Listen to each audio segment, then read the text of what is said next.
सहकार कैन्य विश्वविद्यालये ज्येष्ठ सहकार පුස්තකාලයාධිකාරී ආචාර්ය තරංග රණසිංහ මහතාටත් බෙහෙවින්ම ස්තුතිවන්ත වෙන අතර එතුමා විතාම ආදරෙන් පිළිගන්නවා. මොකද ඉලෙක්ට්‍රොනික පුස්තකාල භාවිතය සම්බන්ධව වර්තමානයේ අපි දැනුවත් වීමේ අවශ්‍යතාවක් පවතිනවා. මොකද අපි වර්තමානයේ වෙනකොට අපේ අධ්‍යාපන කටයුතු හැමදේම සිදු කරන්නේ ඉලෙක්ට්‍රොනික තාක්ෂණය පදනම් කරගෙන. ඒත් එකම පුස්තකාලයේ ඊටාම වැදගත් තැනක් විශ්වවිද්‍යාලය තුල තියෙන ඊටාම වටිනා වැදගත්ම ස්ථානයේ විදිහට අපි සැලකන්නේ පුස්තකාලය. නමුත් ඇත්තටම වර්තමානයේ වෙනකොට මේ පවතින රටේ තත්ත්වයක් එක්ක පුස්තකාලය හා සම්බන්ධ වෙන්න දරුවන්ට නොහැකියාවක් ඒ හරහා අපි අද හිතුවා දර්ශන අධ්‍යයනාංශයේ මගින් දරුවන්ට ඒ පහසුකම් කොහොමද අපි ලබා ගන්නේ පුස්තකාලයට කොහොමද අපි සම්බන්ධ වෙන්නේ ඉලෙක්ට්‍රොනික තාක්ෂණය හරහා කියන දේ පිළිබඳව දැනුවත් කරන්න.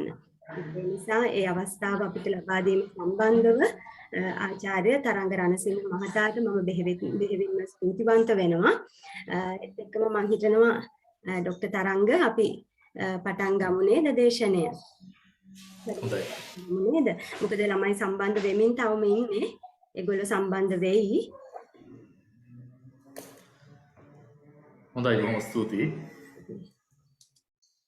සුබ උදෑසනක් ඔබ සියලු දෙනාටම අංශාධිපති තුමිය ඇතුළු දර්ශන අධ්‍යයන අංශයේ අධ්‍යයන කාර්ය මණ්ඩලයෙන් අවසරයි. ඒ වගේම ශිෂ්‍ය ස්වාමින් වහන්සේලා ඇතුළු ප්‍රිය ශිෂ්‍ය ශිෂ්‍යාවනි මුලින්ම ස්තුතිවන්ත වෙනවා අධ්‍යයන අංශයටත් විශේෂයෙන්ම මේ අද දින මේ වැඩසටහනේ සම්බන්ධීකාරක ලෙස කටයුතු කරන අධ්‍යයනාංශයේ ජ්‍යෙෂ්ඨ කතිකාචාර්ය අප හිතවත් ආචාර්ය මනෝජි හරිස්චන්ද්‍ර මහත්මියටත් පුස්තකාලය නියෝජනය කරමින් අපහට ආරාධනා කිරීම පිළිබඳව ඔබ අධ්‍යයනාංශයේ විද්‍යාර්ථීන්ව දැනුවත් කරමින් මෙම වැඩමුළුව පවත්වන්නට මට මදක් අවසර දෙන්න මගේ ඉදිරිපත් කිරීම ඔබ සමග බෙදා හදා ගන්නට.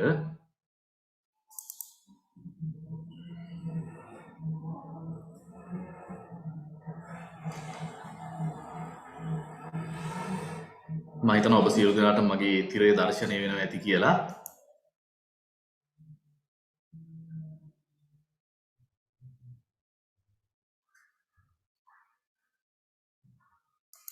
කාට හරි තහවුරු කරන්න පුළුවන්ද මේ තිරය දර්ශනය වෙනවද කියලා?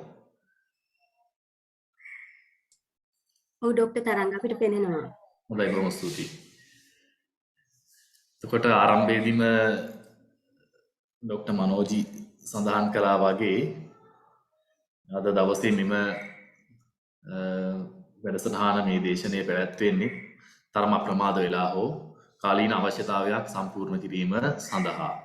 ඒ තමයි ඔබගේ අධ්‍යයන කටයුතු ඔබ දැන් වසරක එකමාරක පමණ කාලයක සිට මාර්ගගත ක්‍රමයේ ඔස්සේ නිවසේ සිට සිදු කරගෙන යාම හේතුවෙන් විශ්වවිද්‍යාල අධ්‍යාපනයේදී ඔබ විසින් දේශන ශාලාවට අමතරව වැඩි කාලයක් ගත කිරීමට අපේක්ෂා කරන ඔබගේ අධ්‍යයන කටයුතු සඳහා අත්‍යවශ්‍යම පරිශීලනය කළ යුතු විශ්වවිද්‍යාල පුස්තකාලය ඔබගෙන් දුරස්ව තමයි පවතින්නේ. මොකද ඔබට භෞතිකව පුස්තකාලයට පැමිණෙන්නට හැකියාවක් නොතිබෙන නිසා.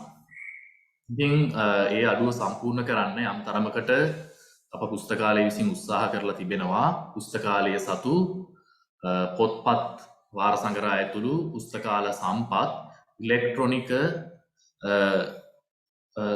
තොරතුරු මූලාශ්‍ර වශයෙන් මාර්ගගත ක්‍රමය ඔස්සේ අන්තර්ජාලය හරහා ඔබ වෙත ගෙන එන්නට කටයුතු කරලා තියෙනවා. ඒ වගේම අපේ පුස්තකාල සේවාවලින් නැතැම් පුස්තකාල සේවාවන් ඔබට නිවසේ සිට පරිශීලනය කරන්නට පුස්තකාලය අධිපතිතුරු සමග සම්බන්ධ වෙලා ඔබගේ තොරතුරු අවශ්‍යතා ඉෂ්ට කරන්න අවශ්‍ය කරන පරිසරයක් සකස් කරලා දීලා තිබෙනවා. ඉතින් ඒ සේවාවන් සහ සම්පත් ඉලෙක්ට්‍රොනික සේවාවන් සහ සම්පත් පිළිබඳව අප නිරන්තරයෙන් පාඨකයින්ව දැනුවත් කරගෙන යන වැඩසටහනේ එක වැඩසටහනක් හැටියට තමයි අද විශේෂයෙන්ම දර්ශනය අධ්‍යයන අංශයේ දර්ශනය මනෝවිද්‍යාව ඒ වගේම සාමය සහ ගැටුම් निराකරණය කියන අධ්‍යයන පාඨමාලාවන් හදාරන විද්‍යාර්ථීන් වෙත මෙම වැඩමුළුව සංවිධානය කරනු ලබන්නේ.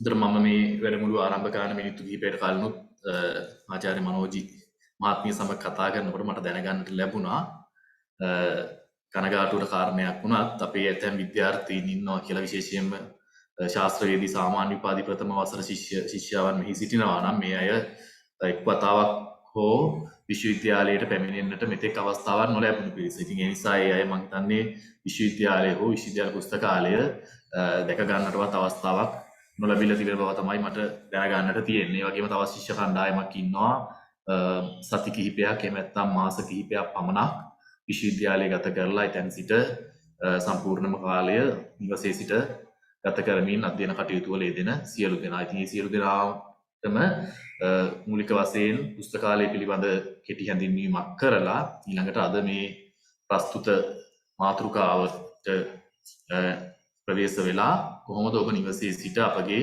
පුස්තකාලයේ සතු ඉලෙක්ට්‍රොනික සම්පත් සහ සේවාවන් භාවිත කරන්න කියන එක පිළිබඳව දැනුවත් කරන්න බලාපොරොත්තු වෙනවා. ඊට කලින් උදා දැනුවත් කිරීමක් කරන්න ඕනේ. අද සතියාන්තයේ නිවසේ සිට මමත් සම්බන්ධ වෙන නිසා ඇතැම් අවස්ථාවලදී ගෘහස්ත පරිසරයේ වගේම බාහිර පරිසරයෙන් යම් යම් බාධා කිරීම ഘോഷා ශබ්ද එහෙම නැගෙන්නට පුළුවන්. ඒ පිළිබඳවත් දැනුවත් කරමින් යම් හේකින් ඊය දේශනයට බාධාක් වන තරමට තදබල ශබ්දයක් නම් කරුණාකරලා මාව දැනුවත් කරන්න. ඒතර මම මේ වළක්වා ගන්න හැකි ක්‍රියාමාර්ගයක් ගන්නම්. මම විශ්වාස කරනවා දැනට ගැටලුවක් නැතුව ඔබට මාව ශ්‍රවණය වෙනවා ඇති කියලා. හොඳයි.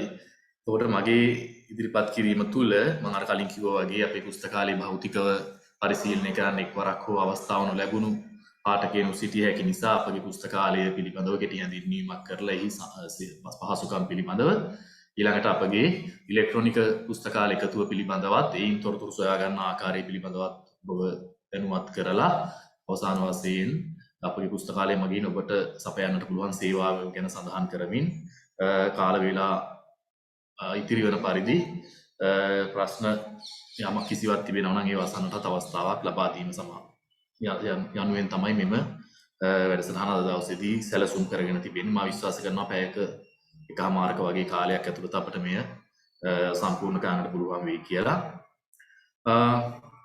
කැලණි විශ්වවිද්‍යාල පුස්තකාලය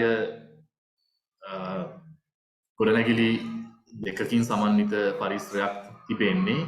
ඔබට මේ වම් පස දැක ගන්නට ලැබෙන්නේ ප්‍රධාන පුස්තකාල ගොඩනැගිල්ල, පැරණි පුස්තකාල ගොඩනැගිල්ල, මේ දෙමහල් ගොඩනැගිල්ලක් මීට වසර 50කට පමණ පෙර ගොඩනගෙන ලද පුස්තකාල ගොඩනැගිල්ල. ඊට වසර 8කට පමණ පෙර එම ගොඩනැගිල්ලටම යාබදව තවත් අපි මහල් 4ක පුස්තකාලයක් ගොඩනගලා තිබෙනවා. මේ තමයි දකුණු පසින් තිරේ ඔබට දර්ශනය වන්නේ. ඉතින් මේ ගොඩනැගිලි දෙකක් ගත්තාම පුස්තකාල පරිසරයක් කම්ප්ලෙක්ස් එක බිල්ඩින් කම්ප්ලෙක්ස් එකක් හැටියට තමයි අපේ පුස්තකාලය ක්‍රියාත්මක වන්නේ. මේ තුල බැහැර දෙන පුස්තකාලයක් තිබෙනවා. බැහැර දෙන අංශයක් ඔබට බැහැරගෙන යා හැකි පොත් තිබෙනවා. ඒ වගේම විමර්ශන අංශයක්, ස්ථීර විමර්ශන අංශයක්, ඒ වගේම ශ්‍රී ලංකා එකතුව, වගේම වාර සංග්‍රහ එකතුව, පාඨ ග්‍රන්ථ එකතුව යනාදී වශයෙන් විවිධ එකතුන් සහ අංශයන් ස්ථාපනය කරලා තිබෙනවා. ඒ වගේම අපේ පුස්තකාලයේ එකවරකට පාඨකයන් 800කට පමණ වාඩි වෙලා අන්ත කියවීම පහසුකම් එනත පුස්තකාලේ පරිශීලනය කිරීමේ හැකියාව තිබෙනවා. අපට පේන ඇති වෙනදා පුරුදු සාමාන්‍ය තත්ත්වයේ යටතේ පිරිපවතින පුස්තකාලය අද හිස් කුටු මේස පමණයි තිබෙන්නේ. ඔබ නැති නිසා පුස්තකාලය යම් කිසි පාළු ස්වභාවයක් උසුලනවා. නමුත් අපි සියලු දෙනාම ඔබව හැකි ඉක්මනින් පුස්තකාලයට භෞතිකව පැමිණීම බලාපොරොත්තු වෙමින් ඉන්නේ. ඒකට කිසිම ගැටලුවක් නැතුව ඉගෙයකින් තොරව ඔබට පුස්තකාලය තුල ප්‍රමාණවත් ඉඩකඩ පහසුකම් සපයලා තිබෙනවා පුස්තකාලය පරිශීලනය කිරීම උදෙසා. ඒ වගේම අපේ තිබෙනවා පරිගණක තාක්ෂණ විද්‍යාගාරයක්. මම හිතන්නේ පරිගණක 25ක 30ක වගේ ප්‍රමාණයක් තිබෙනවා. ඔබට නිදහසේ ඕනම වෙලාවක ඇවිල්ලා ඔබගේ අධ්‍යයන කටයුතු සඳහා ඔබට අවශ්‍ය කරන කියමුකෝ Word, Excel, PowerPoint වගේ බුදුකාංග වන්නට පුළුවන්. එහෙම නැත්නම් අන්තර්ජාලය වෙන්නට පුළුවන්, ඊමේල් වන්නට පුළුවන්. ඒතකොට මේ වගේ පහසුකම් අධ්‍යයන කටයුතු සඳහා භාවිත කළ හැකි පරිගණක විද්‍යාගාරයක් තිබෙනවා නව පුස්තකාල ගොඩනැගිල්ලේ දෙවැනි මහලේ. ඒ වගේම මේ සැබෑ ඡායාරූපයක් නොවුණා වුණත් එකවර 50 දෙනෙකුට පමණ අසුන් ගත හැකි පුස්තකාල සම්මන්ත්‍රණ ශාලාවක් තිබෙනවා නව පුස්තකාල ගොඩනැගිල්ලේ ඉහළ මාලේ. ඒ වගේම පැරණි පුස්තකාල ගොඩනැගිල්ලේ ඉහළ මාලේ ඔබට නිදහසේ ඔබගේ අධ්‍යයන කටයුතු කරන්නට පුළුවන් අවකාශයක් තිබෙනවා නිදහස් පොදු තොරතුරු අවකාශය කියලා. සාමාන්‍ය විමර්ශනාංශය ආදීදී තනි අධ්‍යයන කටයුතු ඔබ තනිව කිරීම බලාපොරොත්තු වුණත් සාකච්ඡා යන ආදී සඳහා ඊට ප්‍රස්තාව ලබා නොදුන්නත් මේ ලර්නින් කොමන්ස් කියන ඒරියා එකේදී ඔබට ඔබගේ මිත්‍රයන් සමග එකතු වෙලා අධ්‍යයන කටයුතු සඳහා අවශ්‍ය කරන සමූහ සාකච්ඡාවන් ඔබගේ ප්‍රසන්ටේෂන් එකක් හදනවා නම් එහෙම නැත්නම් කිසියම් පැවරුමක් සඳහා සාකච්ඡාවක් කරනවා නම් ඒ සඳහා සම්පූර්ණයෙන්ම මෙම පැරණි ගොඩනැගිල්ල ඉහළ මහල වෙන් කරලා තිබෙන්නේ. ඔබට පේනවා ඇති පොත්පත් සංග්‍රහ මොනවත් නැහැ. එයිම එකතුව සම්පූර්ණයෙන්ම ඔබට නිදහසේ අධ්‍යාපන කටයුතු කර ගැනීම සඳහා තමයි වෙන් කරලා තිබෙන්නේ. ඒ වගේම මුළු පුස්තකාල පරිශ්‍රයම ආවරණය වන පරිදි Wi-Fi තාක්ෂණ පහසුකම ඔබට තිබෙනවා. ඔබගේ විශ්වවිද්‍යාලය මගින් ඔබට ලබා දීලා තියෙන කැරලිනෙට් ID පාස්වර්ඩ් පාවිච්චි කරලා පුස්තකාලය තුලදී ඔබට ඔබගේ පරිගණකයේ වේවා ජංගම දුරකථනය හෝ වේවා හරහා අන්තර්ජාලයට ප්‍රවේශ වන්න පුළුවන්. ඒ වගේම ඡායා පිටපත් සේවාව පුස්තකාලයේ තිබෙන පොත්පත් වල ඡායා පිටපත් ලබා ගන්න. ඒ වගේම අවශ්‍ය අවස්ථාවන්හිදී පුස්තකාලයෙන් බැහැරගෙන යා නොහැකි පොත් ඒ වගේම විශාල ප්‍රමාණයේ පොත් යනාදී තිබෙන තොරතුරු වෙන්නට පුළුවන් රූප සටහන් සිතියම් වගේ දේවල් වෙන්න පුළුවන්. ඒවා ඔබට පිටපත් කර ගන්න අවශ්‍ය නම් ස්කෑනින් සේවාවක් ඔබගේ ඉල්ලීම පරිදි ලබා දෙන්න. ඒතර මේ වගේ ප්‍රධාන සේවාවන් කීපයක් අපේ පුස්තකාලයේ පවතිනවා ඉහත සඳහන් කරපු අංශයන්ට අමතරව. ඒ වගේම අපගේ පොත් එකතුව ගත්තාම බෙහෙර දෙන අංශය, විමර්ශන අංශය, ශ්‍රී ලංකා එකතුව, ඒ වගේම වාර සංග්‍රහ එකතුව මේ වගේ විවිධ එකතුන් වලට බෙදලා අපි මුද්‍රිත ග්‍රන්ථ වශයෙන් ගත්තොත් නම් මුද්‍රිත ග්‍රන්ථ 2,50,000කට ආසන්න ප්‍රමාණයක් පුස්තකාලය තුල ඒක රාශී කරලා තිබෙනවා. ඊට අමතරව අද දවසේදී අපි විශේෂයෙන් කතා කරන්න බලාපොරොත්තු වෙන විශ්වවිද්‍යාලයේ විවිධ අධ්‍යයන පාඨමාලාවන්ට අදාළ වෙන ඉලෙක්ට්‍රොනික ග්‍රන්ථ e-books කියලා අපි කියන බඳු ග්‍රන්ථ ලක්ෂයකට අධික සංඛ්‍යාවක් ඒ වගේම විද්‍යුත් වාර සංග්‍රහයවත් ඉලෙක්ට්‍රොනික ජර්නල්ස් 12,000කට අධික සංඛ්‍යාවකටත් අප පුස්තකාල එකතුව හරහා ප්‍රවේශ වන්නට පුළුවන්කම තිබෙනවා. ඒ වගේම වාර සංග්‍රහාංශයට ගියාම මේ ඉලෙක්ට්‍රොනික සංග්‍රහවලට අමතරව දේශීය විදේශීය වශයෙන් පළවෙන ශාස්ත්‍රීය වාර සංග්‍රහ මුද්‍රිත වාර සංග්‍රහ සඳහා ඒවායේ පසුගිය කලාප සඳහා ඔබට ප්‍රවේශ වෙන්නට පරිශීලනය කරන්නට අවස්ථාව තිබෙනවා. ඒතර මේ බඳු විශාල පුස්තකාල එකතුවකින් පොත් 2,50,000කට අධික විශාල පුස්තකාල එකතුවකින් ඔබට අවශ්‍ය කරන පොතක් පහසුවෙන් සොයාගන්නේ කොහොමද කියන එක පිළිබඳව ඔබට ගැටලුවක් තිබෙන්නට පුළුවන්. ඒතර ඒ සඳහා සෑම පුස්තකාලයක්ම වාගේ කිසියම් පුස්තකාලයක තිබෙන පොත්පත් සොයා ගැනීම සඳහා වන උපකාරී වන මෙවලමක් සකස් කරලා තිනවා. අපි ඒකට කියනවා පුස්තකාල සූචිය එහෙම නැත්නම් ලයිබ්‍රරි කැටලොග් එක කියලා. ඒත් මේ පුස්තකාල සූචිය අද ඔබට ඔබගේ පරිගණකය හරහා එහෙම නැත්නම් ජංගම දුරකථනය හරහා නිවසේ සිටම ගවේෂණය කරලා, ඒ කියන්නේ සර්ච් කරලා ඔබට අවශ්‍ය කරන පොත පුස්තකාලේ තිබෙනවද නැද්ද, තිබෙනවා නම් කුමන අංශයක කොතැනකද තියෙන්නේ කියන එක පිළිබඳව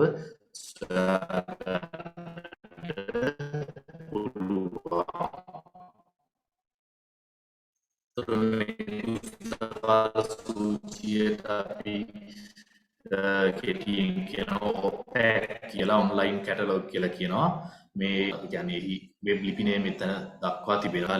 ගවේෂණය කිරීමේ ප්‍රවේශ වීමේ පහසුකම තිබෙනවා නම් ඔබට පුළුවන් මෙන්න මේ කියන opac.library.kln.ac.lk කියන මේ URL එක පාවිච්චි කරලා අපගේ පුස්තකාලයේ වෙබ් අඩවිය සඳහා ප්‍රවේශ වන්නට මට මුංචි අවස්ථාවක් දෙන්න නැවතවතාවක් මේ ඉදිරිපත් කිරීමෙන් පොඩ්ඩක් බැහැරට යන්න. හේතුව මම මේ පුස්තකාල වෙබ් අඩවියෙහි පුස්තකාල සූචිය ඇතුළු ඒ ප්‍රයෝජනවත් වෙබ් අඩවි සඳහා යන වෙබ් අඩවි සම්බන්ධ ලින්ක්ස් ඇතුළත් කුඩා තනි කඩදාසියක තනි පිටුවක උඩා පත්‍රිකාවක් සකස් කරලා එය බෙදා හැරීමක් කළා. මුලදී මම නැවත වතාවක් ඒ ඔබ සමග බෙදා ගන්නම් PDF ෆයිල් එකක්. එතන තියෙනවා මම අද මේ ඔබට හඳුන්වා දෙන වෙබ් අඩවි සහ දත්ත පදනම ඒවා සඳහා ප්‍රවේශ වීමට අවශ්‍ය කරන වෙබ් ලිපින URL addresses තියෙනවා. මම නැවත වතාවක් එය බෙදා හදාගත්තා. ඔබට මේ ෆයිල් එකත් අවශ්‍ය නම් ඩවුන්ලෝඩ් කරලා තියාගන්නට පුළුවන්කම තිබෙනවා. එතන මේ ලයිබ්‍රරි කැටලොග් එක ගැන මම කතා කළේ. මම ඔබට ගිහිල්ලා පෙන්වන්නම් කොහොමද මේ ලයිබ්‍රරි කැටලොග් එක පාවිච්චි කරන්න කියලා. එතකොට ඔබ මේ වෙබ් ලිපිනේ හරහා ගියාම ඔබට මෙන්න මේ වගේ ඉන්ටර්ෆේස් එකක් දැක ගන්නට ලැබෙනවා. මම විශ්වාස කරනවා නැවත වතාවක් මගේ තිරය PowerPoint slides ඔබට පේනවා ඇති කියලා. මෙතන මේ පිටුවට ගියාම ඔබට පුළුවන් පිටුවේ ඉහළම එන මේ search box එකේ ඔබට අවශ්‍ය කරන පොතක නම කතුවරයව ටයිප් කරලා සර්ච් කරන්න. මෙතනදී මම තෝරගෙන තිබෙනවා ඔබගේ මේ දර්ශනය විෂය මාලාවේ 224/54 modern western philosophy කියන පාඨමාලා ඒකකයේ යටතේ එන මේ outlines of the history of Greek philosophy කියන ග්‍රන්ථය ඔබට නිර්දිෂ්ට ග්‍රන්ථයක්. සෙල කියලා කතුවරයෙක් තමයි රචනා කරලා තියෙන්නේ. ඒතකොට මේ පොත ඔබගේ දැන් විෂය මාලාවේ තිබෙනවා. ඔබට අවශ්‍ය නම් මේ පොත පුස්තකාලයේ තිබෙනවද නැද්ද කියලා දැනගන්න. අපි හිතමුකෝ ඔබගේ දේශනාවකදී කියනවා මේ පොත පරිශීලනය කරන්න කියලා. එතකොට ඔබ පුස්තකාලයට එන්න ඉස්සෙල්ලා ඔබට දැනගන්න ඕනේ මේ පොත පුස්තකාලයට ගියොත් මට හොයාගන්න පුළුවන් වේද කියලා. එතෙන්දී ඔබට ඔබ සිටින තැනම ඉඳලා ඉවරලා පුස්තකාල සූචිය ගවේෂණය කරලා තහවුරු කරගන්නට පුළුවන් පුස්තකාලයට යන්න පෙර මේ පොත පුස්තකාලයේ තිබෙනවද නැද්ද යන්න. ඒ සඳහා තමයි පුස්තකාල සූචිය උපකාරී වෙන්නේ. එතකොට අපි බලමු කොහොමද මේ වගේ සර්ච් එකක් කරන්න කියලා. මම නැවත වතාවක් මෙතනින් ඉවත් වෙලා මගේ වෙබ් බ්‍රවුසර් එකට මම යනවා. එතකොට මම මේ ඉන්නේ දැන් ඔබට තිරේ දැක්වෙන්නට ඕනේ පුස්තකාලයේ වෙබ් අඩවිය. මේ තියෙන පුස්තකාල වෙබ් අඩවිය. මෙතන අර URL එක ටයිප් කළොත් තව ලින්ක් එකක් තියෙනවා යන්න. මම මෙතනදී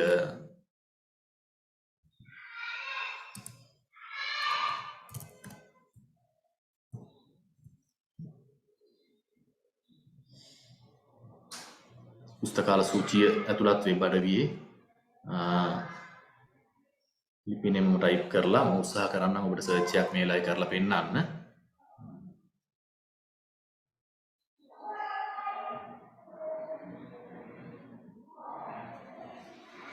ඔබට අවශ්‍ය නම් මේ එකම මේ සර්ච් එක කරන්නට පුළුවන්. මෙතන සර්ච් කරන්න පුළුවන් ක්‍රම දෙකක් තියෙනවා. එකක් තමයි මේ සරල ගවේෂණය කියලා අපි කියන simple search එක.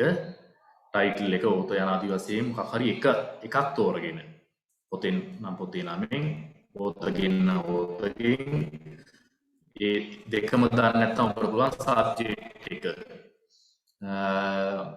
ටයිප් කරන්න. ඒතකොට ඒ විදිහට පොතේ ISBN එක දාන්නවා නම් ඒ විදිහට පුළුවන්. එහෙම නැත්නම් advanced search කියන option එකට ගියාම ඔබට තවදුරටත් ඔබගේ අවශ්‍යතාවය හරියටම පරිගණකයට කියලා අපි කියමු ටයිටල් එක මේකයි.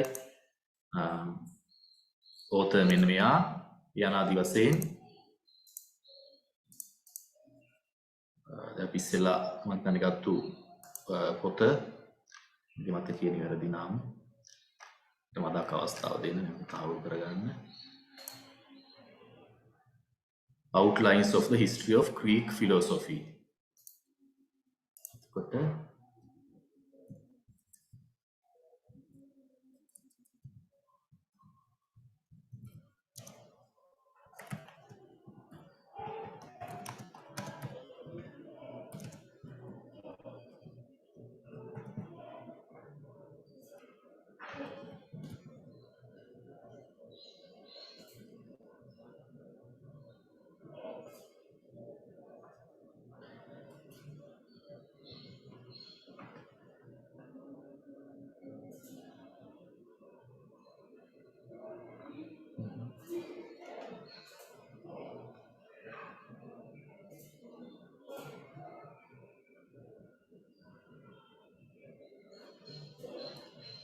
කිසි වරදක් මෙතන නැති වෙලා තිබෙන බවක් තමයි පේන්නේ.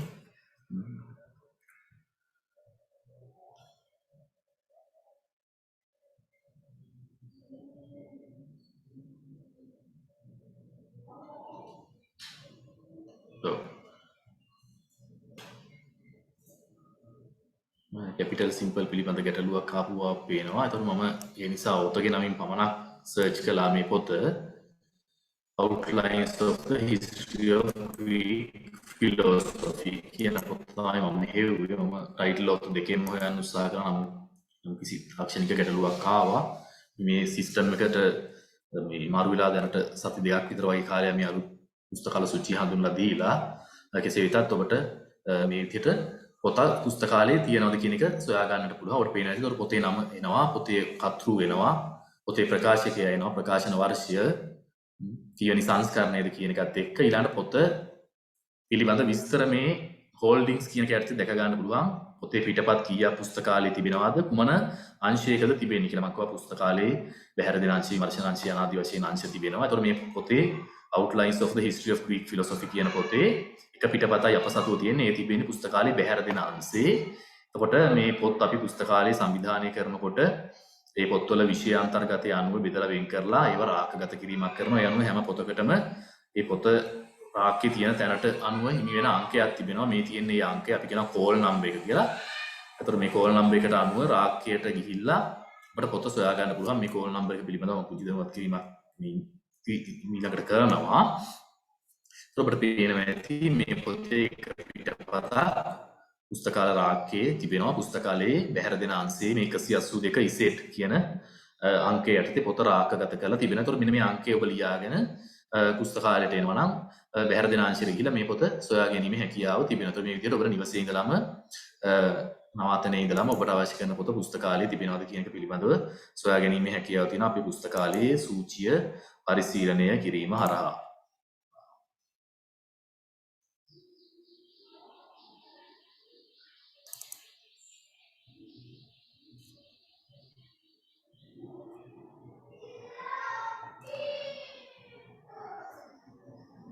මම නැවතත් මගේ ඉදිරිපත් කිරීමට එන්නයි උත්සාහ කරන්නේ.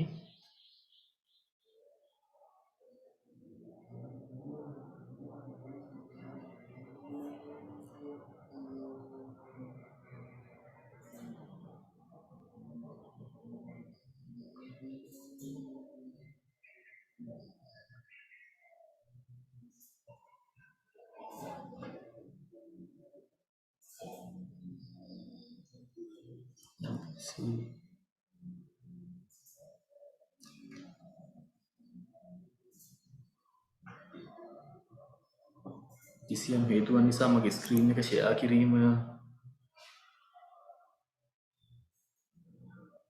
වැළකීලා තියෙනවද? ස්ක්‍රීන් එක පේනවද ඔබට?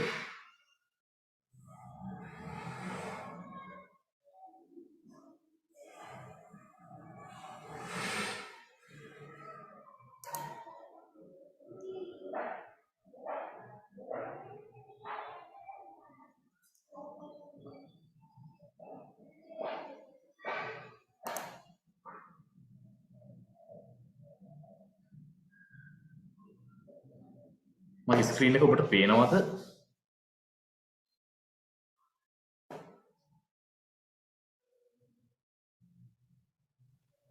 නැහැ අපිට පේන්නේ නේද?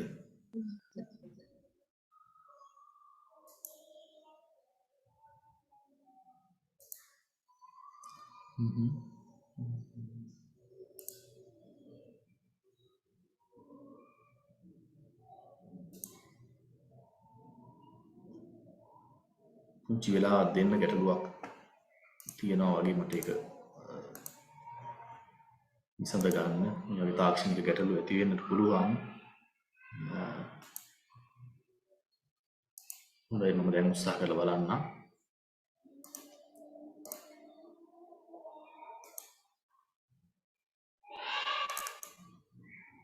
මම හිතනවා දැන් ඔබට මා දර්ශනය වෙනවා කියලා.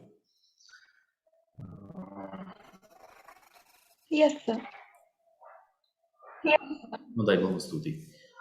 මේ විදිහට ඔබට පුළුවන් අපේ පුස්තකාල සූචිය ගවේෂණය කරලා පුස්තකාලය තුළ පොතක් තියෙනවද නැද්ද කියන එක සොයා ගන්න. එතකොට දැනට මේ හරහා ඔබට ගවේෂණය කරන්න පුළුවන්. අතර වශයෙන් පුස්තකාලයේ තිබෙන මුද්‍රිත ග්‍රන්ථ එකතුව ඊට අමතරව පුස්තකාලයේ සතු ඉලෙක්ට්‍රොනික ග්‍රන්ථ එකතුවත් සුචිය හරහා ගවේෂණය කර හැකි පරිදි අපි එකතු කරගෙන යනවා. මේකට පොත් 300ක වගේ ප්‍රමාණයක් තමයි අපි එකතු කරලා තියෙන ඉලෙක්ට්‍රොනික ග්‍රන්ථ වලින්. ඒ නිසා ප්‍රධාන වශයෙන් ඔබට මේ සුචිය ගවේෂණය කරන්න වෙන්නේ පුස්තකාලය සතුව ඔබ සොයන ග්‍රන්ථයක මුද්‍රිත පිටපතක් තියෙනවා නම් කුමන අංශයකද තියෙන්නේ කියන එක පිළිබඳව සොයා ගන්නට. ඉතින් මේක මතක කරගන්න එපා. පුස්තකාල සුචිය නිතරම පරිශීලනය කරන්න. මොකද මම කලින් සඳහන් කළා වගේ 2,50,000කට ආසන්න පොත් ප්‍රමාණයක් තිබෙන තැනකින් ඔබට අවශ්‍ය කරන පොත පහසුවෙන් සොයා ගන්නට නම් පුස්තකාල සුචිය ගවේෂණය අවශ්‍ය වෙනවා. ඇතැම් පාඨකයෝ ඉන්නව පුරුදු වෙලා ඒගොල්ලෝ දන්නවා ඒගොල්ලන්ට අවශ්‍ය කරන පොත් තිබෙන්නේ පුස්තකාලේ කුමන රාක්කයකද කියලා. ඒ නිසා කෙලින්ම රාක්කයට ගිහිල්ලා පොතෙන් පොත අරගෙන බලලා තෝරගන්න කැමති පිරිසකුත් ඉන්නවා. ඊට අමතරව පොදුවේ අපි හැම වෙලාවෙම මේ ඔබව ධෛර්යමත් කරන්න පුස්තකාල සූචිය භාවිත කරලා අවශ්‍ය කරන පොත තිබෙනවද නැද්ද, තිබෙනවා නම් කොතනද තියෙන්නේ කියන එක පිළිබඳව දැනුම්වත් වෙන්න කියලා. එතකොට මේ විදිහට මේ කැටලොග් එකේ පොතක් සර්ච් කළාම මම අර පෙන්නුව තිරයම තමයි නැවත අරගෙන තිබෙන්නේ. අදාළ පොත පුස්තකාලේ තිබෙනවා නම් පොත පිළිබඳ මූලික විස්තර, පොතේ නම, කර්තෘ යනාදී විස්තරات සහිතව ඊළඟ පොත පුස්තකාලේ තිබෙන ලොකේෂන් එක පෙන්වනවා. ඒ වගේම පොත රාක්කයේ තිබෙන තැන පෙන්වනවා. ඒතර මේ තොරතුරු ටික දන්නවා නම් අපිට පුස්තකාලයට ඇවිල්ලා පොත එකතු කරගන්න පුළුවන්. ඒ වගේම තමයි පුස්තකාලේ අපි පොත් සංවිධානය කරලා තිබෙන ක්‍රමවේදී පිළිබඳව ඔබට යම්කිසි අවබෝධයක් තිබෙනවා නම් හොඳයි. ජාත්‍යන්තර වශයෙන් භාවිත වෙන කියන වර්ගීකරණ ක්‍රමයක් කියලා ඩිවිදසම් වර්ගීකරණය කියන ක්‍රමයට අනුව පුස්තකාලේ තිබෙන සියලුම පොත් අපි ඒ පොත් ඇතුළත් වන විෂය නියෝජනය වන පරිදි යම්කිසි අංකයක් ලබා දීලා එම අංකවලට අනුව තමයි පොත් අනුපිළිවෙලින් රාක්කගත කරලා තිබෙන්නේ. විශේෂයෙන්ම ඔබ හදාරන දර්ශනය, මනෝවිද්‍යාව වගේ පොත් තිබෙන්නේ මේ 100 සිට 190 දක්වා වන අංකවල. අපිට මේ දැන් මනෝවිද්‍යාව ගත්තොත් එහෙම 150. එමන්ත අපි කියමුකෝ නූතන බටහිර දාර්ශනික ගත්තොත් 190. ඒතකොට මෙන්න මේ වගේ අංකයක් තමයි දාලා තියෙන්නේ අදාළ විෂයට. ඒතකොට මේ විෂය අදාළ පොතක් නම් ඒ පොතේ ස්පයින් එක කියලා අපි කියන මේ පොතේ නාරටියේ ඒ විෂයට හිමි අංකය අපි ඇතුළත් කරලා තිබෙනවා. ඒ වගේම ඔබ අධ්‍යයනාංශයේ තිබෙන මේ සාමය, ගැටුම් නිරාකරණය වගේ විෂයන් වලට අදාළ ඇතැම් පොත්පත් 300 කියන වර්ග පන්ති යටතේ මෙන්න මේ වගේ ස්ථානයන්හි රාක්කගත වෙලා තිබෙනවා. මේ විදිහට හැම පොතකම විෂය අන්තර්ගතය අනුව එයට අපි අංකයක් ලබා දෙනවා. එකම විෂය සහිත පොත් ගණනාවක් එකම අංකයෙන් තියෙන්න පුළුවන් නිසා ඔබ කිසියම් නිශ්චිත පොතක් හොයාගෙන එනවා නම් අසවල් කතුවරයාගේ අසවල් පොත කියලා විෂය අංකේ පමණක් ප්‍රමාණවත් වෙන්නේ නැති නිසා අපි එතනින් එහාට ගිහිල්ලා කතෘගේ නමේ මුල අකුරු 3ක් එකතු කරලා තිබෙනවා මෙම අංකයටම. ඔබට පේනවා ඇති මේ ඡායාරූපය දැක්කොත් එහෙම ඉංග්‍රීසි අකුරු 3ක් එකතු කරලා තියෙන්නේ. ඕතගේ සර්නේම් එකේ මුල් අකුරු 3 මූලික ප්‍රධාන වශයෙන් අපි අරගන්නේ. ඒ අනුව කිසියම් පොතක් අපි කියමුකෝ බටහිර දර්ශනය සම්බන්ධයෙන් පොත් 10ක් තිබුණා කියලා. එතකොට ඕතර්ස්ලා 10 දෙනෙක් නම් ඉන්නේ. ඕතර්ස්ලා 10 දෙනාගේ අකාරාදියට අනුව තමයි රාක්කේ තිබෙන්නේ. නිසා 190ට ගියත් 190 ඒද බීද සීද යන ආදී වශයෙන් කතෘ දන්නවා නම් පොත පහසුවෙන් සොයා ගන්නට පුළුවන්. ඒ නිසා මේ කෝල් නම්බර් කියලා අපි කියන මේ අමුතුම අංකය පොත සොයා ගන්න වැදගත් වෙනවා. ඒ වගේම පොත පුස්තකාලේ කුමන අංශයකද තියෙන්නේ කියන එක මත පදනම් වෙලා මෙතන නම් දැන් මේ SR කියන්නේ schedule reference කියන අපේ විමර්ශනාංශයේ තියෙන පොතක්. ඒ section එක මොකක්ද කියන එකත් කැටලොග් එකකින් අඳුර ගන්න පුළුවන්. පුස්තකාලේ රාක්කයට ගියාම සොයා ගන්නටත් පුළුවන්කම තිබෙනවා. ඒතර මේ විදිහේ ක්‍රමවේදයක් තමයි අපි අනුගමනය කරන්නේ විෂයන් වලට අනුව පොත් බෙදා සංවිධානය කරන්න. මේ වර්ගීකරණ ක්‍රමය පිළිබඳවත් අවබෝධයක් තිබෙනවා නම් ඔබට සාපේක්ෂව අඩු කාලයකින් පහසුවෙන් ඔබට අවශ්‍ය කරන පොතක් පුස්තකාලයෙන් සොයා ගන්න පුළුවන්කම තිබෙනවා. ඔය කියන කාරණා ටික පොදුවේ පුස්තකාලයක් පරිශීලනය කරනකොට කවුරුත් දැනගෙන ඉන්නට ඕනේ දේවල් පුස්තකාල සුචිය සහ මේ වර්ගීකරණ ක්‍රමය පිළිබඳ අවබෝධය. ඊළඟට ඔබ පුස්තකාලයට එනකොට ඔබ පුස්තකාලයේ භාවිත කරන අරමුණ අනුව ඔබගේ අවශ්‍යතාවය අනුව ඔබ කොයි වගේ තොරතුරු මූලාශ්‍රයක්ද භාවිත කරන්න කියන එක පිළිබඳ තීරණය වෙනවා. විශේෂයෙන්ම මූලික උපාධිය හදාරන අවධියේදී ඔබගේ මූලික අවශ්‍යතාවය වෙන්නේ විෂය දැනුම වර්ධනය කර ගැනීම. ඔබ කිසියම් විෂයක් ක්ෂේත්‍රයක් පිළිබඳව අලුතින් හදාරන කෙනෙක් නිසා ඒ විෂය පිළිබඳව තිබෙන ඒ විෂය පිළිබඳ ප්‍රාමාණික විද්වතුන් විසින් ඒ විෂය අරභයා ඒ විෂයේ තිබෙන විෂය පතය ඇතුළත රචනා කරන ලද කෘතීන් ඇසුරෙන් ඔබට ඒ විෂය පිළිබඳ මූලික දැනුමක් ලබා ගන්න ඕන වෙනවා ඔබගේ දේශනවලට සවන් දීමට අමතරව. ඒ නිසා ඒ වගේ වෙලාවෙදී ඔබ සොයන්නේ මේ විෂය පිළිබඳව ලෝකයේ පවතින පිළිගත් දැනුම මේ පිළිගත්තු දැනුම තමයි ඔබගේ විෂය මාලාවන් වලට ඇතුළත් වෙලා ඔබට උගන්වන්නේ. ඒ නිසා මේ විදිහට ඔබගේ විෂය මාලාවට අන්තර්ගත වැඩිදුර කියවීම් තොරතුරු ලබා ගැනීම සඳහා යම්කිසි කෙනෙක් පුස්තකාලය පරිශීලනය කරනවා නම් එතෙන්දී ඔබට පාවිච්චි කරන්න වෙන්නේ අපේ පුස්තකාලේ තිබෙන ග්‍රන්ථ එකතුව. මොකද මේ පොත්වල ටෙක්ස්ට් බුක්ස් වෙන්න පුළුවන්, මොනෝග්‍රාෆ්ස් වලත් ඒක විෂයක ග්‍රන්ථ වෙන්න පුළුවන්. එහෙම නැත්නම් ශබ්දකෝෂ, විශ්වකෝෂ වගේ විමර්ශන මූලාශ්‍ර වෙන්න පුළුවන්. මේවයි තමයි ඔබ හදාරන ඕනෑම විෂයකට අදාළ ස්ථාපිත වෙච්ච දැනුම තිබෙන්නේ. හරි. ඒ නිසායි බඳු අවස්ථාවකදී ඔබට සිද්ධ වෙනවා පුස්තකාලයේ සතු පොත් එකතුව භාවිත කරන්නට. මේ පොත් එකතුවත් මුද්‍රිත ග්‍රන්ථ වශයෙන් තිබෙනවා. මම අර සඳහන් කළා වගේ 2,50,000ක පමණ. ඊට අමතරව තවත් ලක්ෂ ගණනක් පොත් තිබෙනවා ඉලෙක්ට්‍රොනික ග්‍රන්ථ වශයෙන්. ඒ නිසා මේ ඔබ මේ ස්ථාපිත දැනුම ඔබ විෂය පිළිබඳ ස්ථාපිත දැනුම හොයනවා නම් අපේ පුස්තකාලයේ මුද්‍රිත හෝ ඉලෙක්ට්‍රොනික ග්‍රන්ථ එකතුවේ තිබෙන පෙළ පොත්, ඒක විෂයීක ග්‍රන්ථ, ඒ වගේම විමර්ශන මූලාශ්‍ර භාවිත කරන්නට පුළුවන්.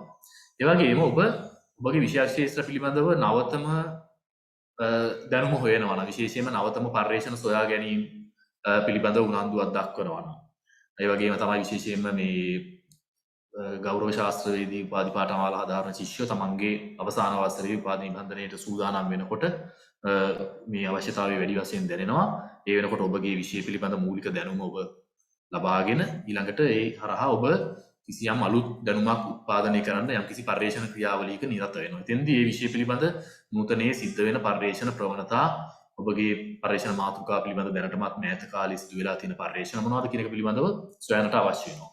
කියන්නේ නවතම පර්යේෂණ සොයා ගැනීම පිළිබඳව ඔබට අවධානය යොමු කරන්න සිද්ධ වෙනවා. ඒ වගේ අවස්ථාවකදී ඔබට අර පෙළ පොත් හෝ විමර්ශන ග්‍රන්ථ තරම් උපකාරී වෙන්නේ නැහැ. මොකද ඒවයි තියෙන්නේ අවුරුදු ගණනාවක් තිස්සේ මේ විෂය ස්ථාපනය වෙලා ඇතුළත් වෙච්ච දැනුම. එතෙන්දී ඔබට ඕන කරන්නේ පර්යේෂණ ක්‍රියාවලියක නිරත වෙනකොට නවතම දැනුම. ඒතකොට මේ නවතම දැනුම හොයාගෙන යන්න නම් ඔබට සිද්ධ වෙනවා පුස්තකාලයේ මුද්‍රිත ග්‍රන්ථ එකතුවෙන් එහාට ගිහිල්ලා විශේෂයෙන්ම ශාස්ත්‍රීය වාර සංග්‍රහ පරිශීලනය කරන. පොත් ශාස්ත්‍රීය වාර සංග්‍රහ කියන්නේ ඕනම විෂයක් ක්ෂේත්‍රයක සිද්ධ වෙන පර්යේෂණ පිළිබඳ තොරතුරු සංග්‍රහ ලිපි හැටියට පර්යේෂණ ලිපි හැටියට සම්පාදනය කරලා ඒවා ඇතුළත් කරමින් වර්ෂයකට කිහිප වතාවක් වෙන්න පුළුවන්. අර්ධ වාර්ෂිකව එහෙම නැත්නම් 3 මාසයකට සැරයක්, වර්ෂයකට සිව් වතාවක්, සමහර සංග්‍රහ තියෙනවා මාසිකව පළවෙනිව, ද්විමාසිකව පළවෙනිව, මේ විදිහට එකම සංග්‍රහ නාමයක්. නමුත් එය වසරකට කිහිප වතාවක් කලාප වශයෙන් පළ වෙමින් ඒව ඇතුළත මේ විෂයක් ක්ෂේත්‍රයට අදාළ විවිධ පර්යේෂකයන්ගේ නවතම පර්යේෂණ ලිපි ඇතුළත් කරමින් පළ වෙන ප්‍රකාශන වර්ගයක් තමයි ශාස්ත්‍රීය වාර සංග්‍රහ කියලා කියන්නේ. එතකොට පර්යේෂණමය අවශ්‍යතා සඳහා නවතම තොරතුරු සොයනවා නම් ඔබට සිද්ධ වෙනවා ශාස්ත්‍රීය වාර සංග්‍රහ පරිශීලනය කරන්න.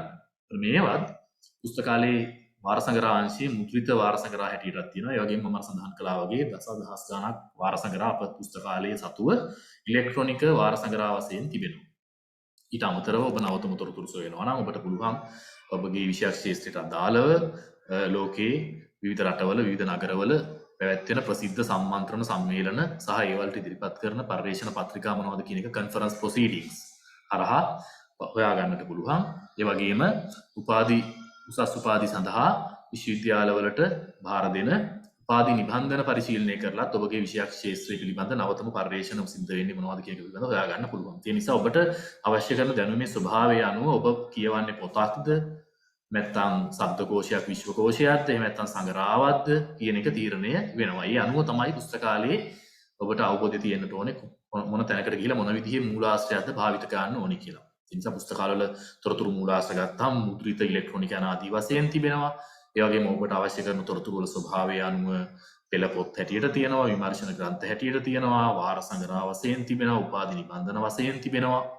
හරි, ඊළඟට මේවා මුද්‍රිතව තිබෙනවා, ඉලෙක්ට්‍රොනිකව තිබෙනවා මම කලින් සඳහන් කළා වගේ. ඒ නිසා භෞතිකව ගත්තත් තොරතුරු වල අන්තර්ගතය අනුව ගත්තා වුණා පුස්තකාලයක එකතුවේ ඔබ පරිශීලනය කළ යුත්තේ කුමන මූලාශ්‍රයක්ද කියන එක පිළිබඳවත් ඔබට යම්කිසි අවබෝධයක් තිබෙන්නට ඕනේ. අද දවසේදී මෙතනින් එහාදී මම ඔබත් සමග සාකච්ඡා කරන්නේ ඔබ දැනුවත් කරන්නේ අප පුස්තකාලයේ සතු තිබෙන මේ ඉලෙක්ට්‍රොනික මූලාශ්‍ර පිළිබඳව විශේෂයෙන්ම ඒනොත් ප්‍රථම උපාධිය හදාරන ඔබට ප්‍රයෝජනවත් වෙන මේ ඉලෙක්ට්‍රොනික ග්‍රන්ථ ඒවා පරිශීලනය කරන්නේ සොයාගන්නේ කොහොමද කියන එක පිළිබඳවත් ඒ වගේම ඔබගේ අවසාන වර්ෂයේ උපාධි නිබන්ධන සම්පාදනයට එනකොට පර්යේෂණමය අවශ්‍යතා සඳහා ඉලෙක්ට්‍රොනික වාර සංග්‍රහ සොයාගන්නේ කොහොමද කියන එකත් පිළිබඳව. ඊට අමතරව පශ්චාත් උපාධි මට්ටමට එනකොට පරිශීලනය කළ යුතු ඇතැම් විශේෂිත වූ ඉලෙක්ට්‍රොනික තොරතුරු මූලාශ්‍ර තිබෙනවා.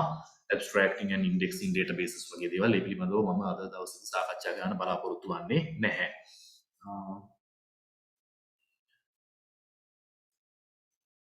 හොඳයි, එතකොට මේ ඉලෙක්ට්‍රොනික තොරතුරු සම්පත් මූලාශ්‍ර භාවිත කරන්නට නම් ඔබට අත්‍යවශ්‍යම අපගේ පුස්තකාලේ වෙබ් අඩවියට ප්‍රවේශ වෙන්න වෙනවා. මොකද වෙබ් අඩවිය හරහා තමයි මේ මූලාශ්‍ර වලට යන්නට පුළුවන්. ඒ නිසා මම තිරේ ඔබට දීලා තිබෙනවා. ඒ වගේම මම බෙදාගත්තු හෑන්ඩ් අවුට් එකේ තිබෙනවා පුස්තකාලේ වෙබ් අඩවිය සහ එහි ලිපිනය.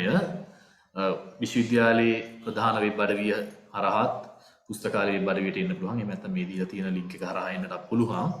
මේ වෙබ් අඩවියට ගිහිල්ලා මෙහි තියෙනවා ඉහළ මට්ටමේදී මෙනුස් කිහිපයක් තියෙනවා. එතන තියෙනවා e-collection කියලා මෙනු එකක්. ඒ ක්ලික් කළාම ඒක එනවා drop down මෙනු එක.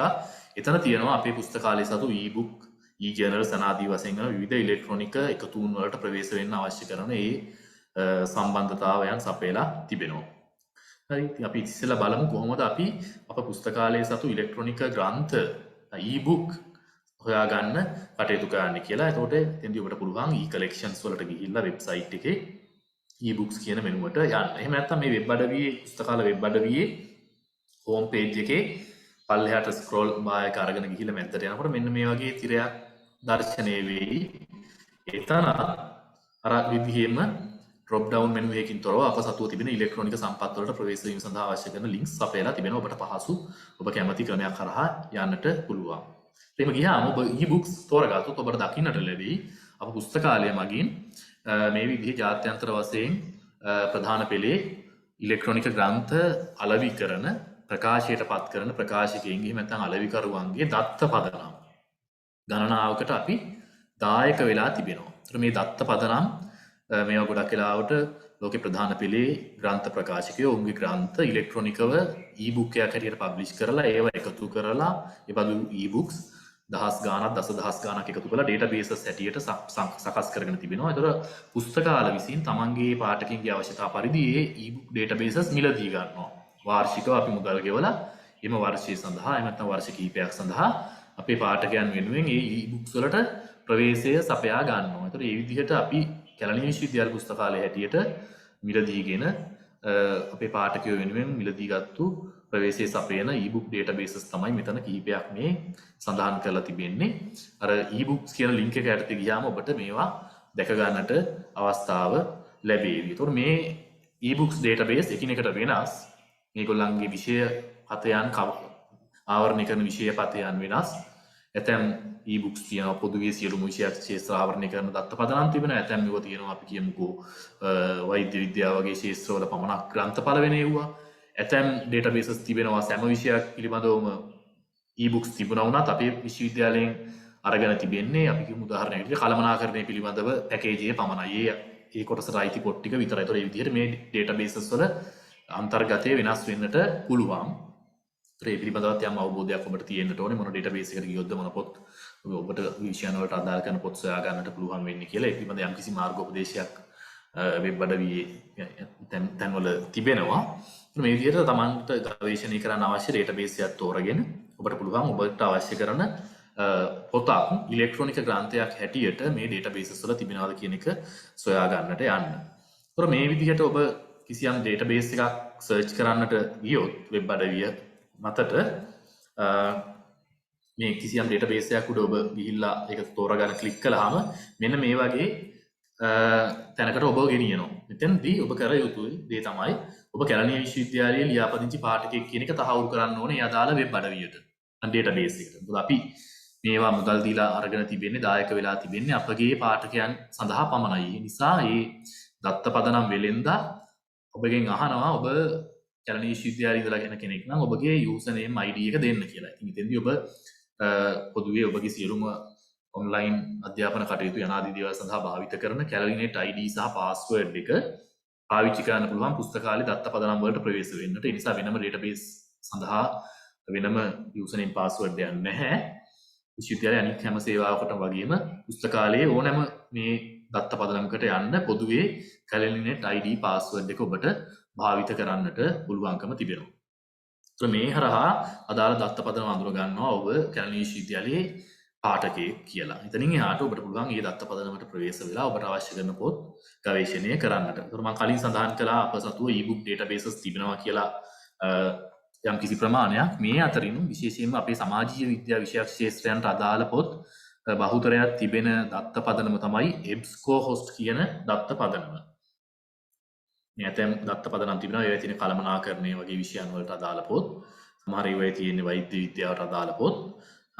ඒ නිසා පොදුවේ ගත්තාම සමාජීය විද්‍යා ශාස්ත්‍රයන් යටතේ සම්පාදනය වෙලා තිබෙන ඉලෙක්ට්‍රොනික ග්‍රන්ථ වැඩි ප්‍රමාණයක් තියෙන මේ EBSCOhost කියන ඩේටාබේස් එකේ. ඒ නිසා මම අද ඔබට උදාහරණ අරගෙන පෙන්නන්නේ ගවේෂණය කරලා පෙන්නන්නේ මේ EBSCOhost කියන ඩේටාබේස් එක හරහා.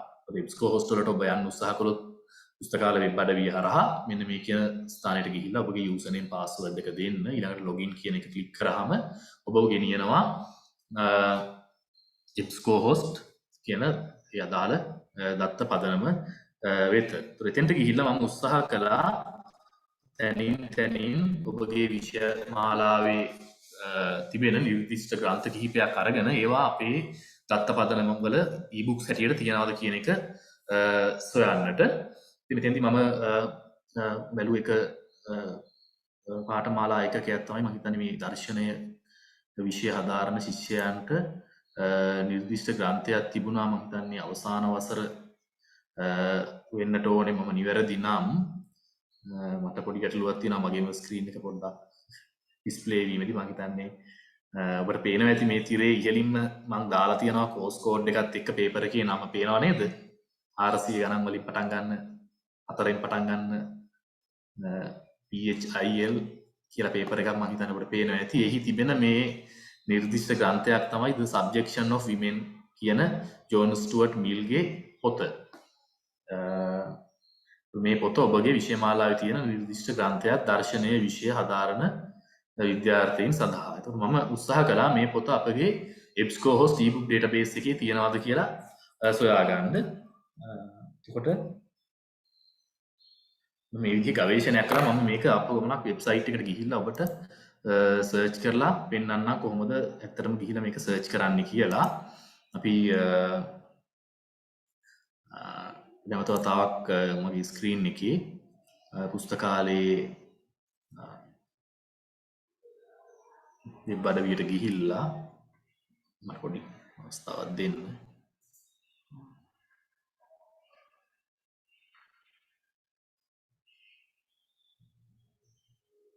ඔබට මම සර්ච් කරලා පෙන්නන්නම් කොහොමද e-book එක සොයාගන්නේ කියන එක. අපි කවුරුත් එහෙමනම් යමු ලයිබ්‍රරි වෙබ්සයිට් එකට.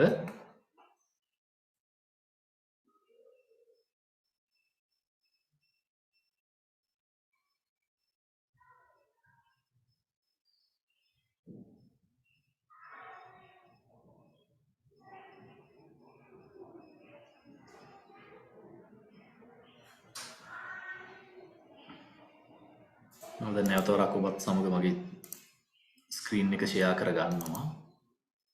මම හිතනවා ඔබට පේනවා ඇති කියලා. ඒතර මම ඉන්නේ ලයිබ්‍රරි වෙබ්සයිට් එකේ. අපි යන්නේ e-books වලට. මට අවශ්‍යයි ඔබගේ විෂය මාලාවේ තිබෙන නිර්දිෂ්ට ග්‍රන්ථයක් සොයා ගන්න. ඔබට පුස්තකාලයට එන්න බැහැ මේ පොත අරගන්න කියවන්න.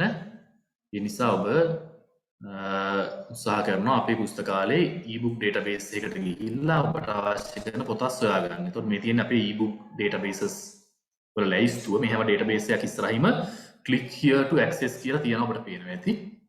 එතකොට මේක උඩ click කළාම දැන් මම යන්න හදන්නේ EBSCOhost කියන database එකට.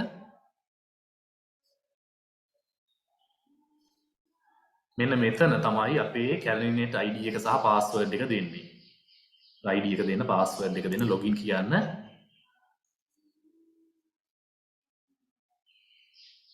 ඒ හරහා අපි මිලදී අරගෙන තියෙන EBSCOhost කියන ඉලෙක්ට්‍රොනික ග්‍රන්ථ දත්ත පදනමට දැන් අපි ප්‍රවේශ වෙනවා.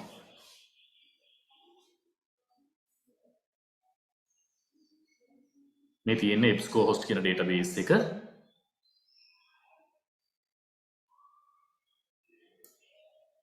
ඔබ ඔබට පේනවා ඇති ඔබගේ දකුණු පස ඉහළ කෙළවරේ ඒ අදාළ දත්තපතනම හඳුනාගෙන තිබෙනවා University of Kelaniya කියලා. ඒතකොට එයා දන්නවා මේ ඇවිල්ලා ඉන්නේ කැලණිය විශ්වවිද්‍යාලයේ හරහා ලියාපදිංචි වෙච්ච පාඨකයෙක් කියලා.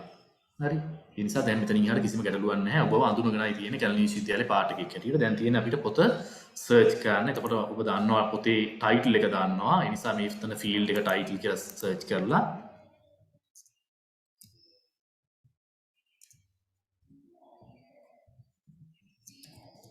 the subjection of women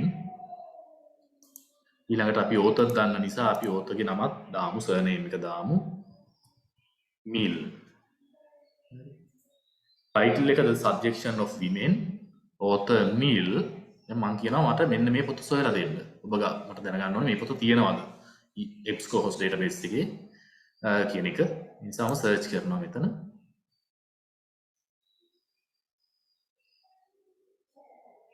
search කළාම එයා පෙන්නනවා මේ පොත එයා ළඟ තියෙනවා අපේ පුස්තකාලයට මිලදී ගත්තු පොතක් ඉලෙක්ට්‍රොනික ග්‍රන්ථයක් හැටියට 2009 e-book එක තමයි තියෙන්නේ සමහර විට ඔබගේ විෂය මාලාවේ තිබෙන්නේ පැරණි මීට කලින් වර්ෂයක තිබෙන පැරණි මුද්‍රණයක් වෙන්නට පුළුවන් නමුත් e-book එකක් හැටියට එනකොට එහි නවතම සංස්කරණය වෙන්න පුළුවන් නවතම මුද්‍රණය තියෙන්නේ e-book එකක් හැටියට 2009 පළ වෙච්ච floating press කියන ප්‍රකාශන ආයතනය මගින් ගහපු John Stuart meal Harriet Hardy Taylor Millගේ The Subjection of Women කියන පොත.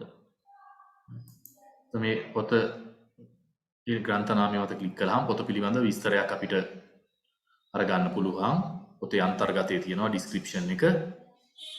ඒ cover පිටුවත් එක්ක පොතේ අන්තර්ගත විෂයයන් මොනවද කියන එක පිළිබඳව keywords දාලා තියෙනවා.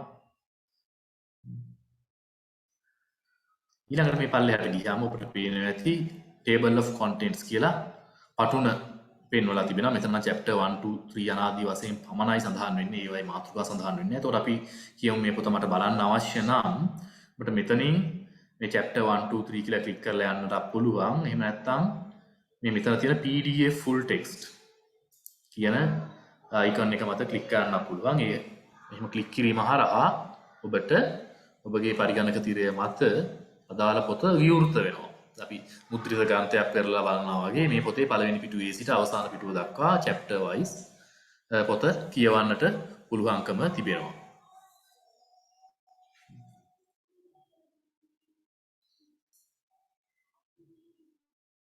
කවර පිටුවේ සිට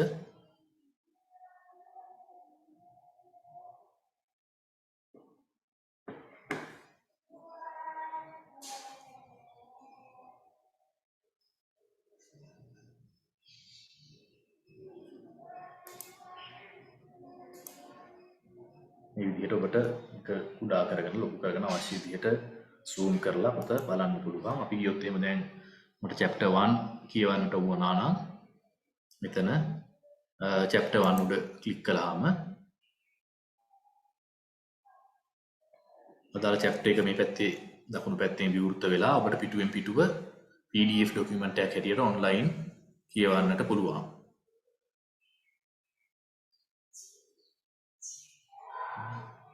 ඉතින් chapter 1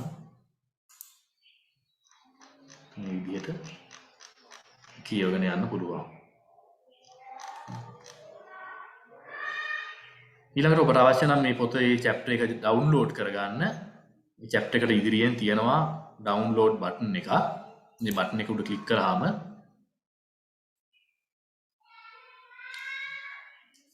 ඔබගේ අපි කියමුකෝ පළවෙනි chapter එක එහි පිටු 49ක් තියෙනවා download කරගන්න අවශ්‍ය නම් මේ විදිහට ඔබට දැන් බලන පිටුවද download කරගන්න ඕනේ නැත්නම් පිටු පරාසයක්ද පළවෙනි පිටුවේ සිට තුන්වෙනි පිටුව දක්වාද එහෙම නැත්නම් සම්පූර්ණ chapter එකමද යන ආදී වශයෙන් අවශ්‍ය තෝරා ගැනීම කරලා download PDF කියලා දුන්නාම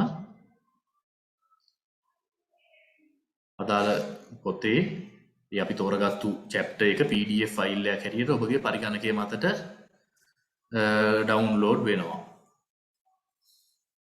ඔබට පසුව ප්‍රවේශය සඳහා කියවීම සඳහා ඒක පාවිච්චි කරන්න පුළුවන්. ඔබට පේන හැටි දැන් මගේ තිරයේ මේ දකුණු පස ඉහළ කෙළවරේ මේක ඩවුන්ලෝඩ් වෙනවා මගේ පරිගණකයේ drive එක උඩට. එතකොට මට ඒක PDF ෆයිල් එකක් හැටියට ඕපන් කරගන්න පුළුවන් තරමක ප්‍රමාදයක් තිබෙනවා මේ අන්තර්ජාල පහසුකමේ සහ පරිගණකයේ ඒ නිසා යම් කිසි වෙලාවක් ගන්නට පුළුවන්. පේන නැති ඔබට මෙතන PDF ෆයිල් එකක් හැටියට ඩවුන්ලෝඩ් වෙලා තියෙනවා. මට මේක ඕපන් කරලා බලන්නට පුළුවන්. C එකට මගේ ඩවුන්ලෝඩ් වෙලා තියෙන. ඒකට මේ විදිහට ඔබට අපේ පුස්තකාලයට ප්‍රවේශයේ තිබෙන ඕනෑම පොතක් තිබෙනවා නම් ebook database එකට ගිහිල්ලා මේ විදිහට විශේෂයෙන්ම අපි කතා කළේ EBSCOhost database එකට ගිහිල්ලා අවශ්‍ය පොත සොයාගෙන ඒ ඔන්ලයින් රීඩ් කරන්න පුළුවන්. ඒ වගේම එතන ඉඳලාම print කරන්න පුළුවන්. අවශ්‍ය නම් පසුව පරිශීලනය සඳහා ඩවුන්ලෝඩ් කර ගැනීමේ හැකියාවක් තිබෙනවා. පිටු 49ක් මේ විදිහට පරිගණකයේ දැන් මගේ ඩවුන්ලෝඩ් වෙලා තියෙනවා. හරි. මේ විදිහට තමයි ebook එකක් ඔබ ඩවුන්ලෝඩ් කරගන්නේ. මම උදාහරණයක් ගත්තේ EBSCOhost database එකෙන්. අපේ databases ගණනාවක් තිබුණා වුණත් ebook සඳහා ඔබගේ විෂය ක්ෂේත්‍රයට අදාළ පොත් වැඩි ප්‍රමාණයක් තිබෙන database එක තමයි මම EBSCOhost database එක තෝරා ගැනීම සිදු කළේ.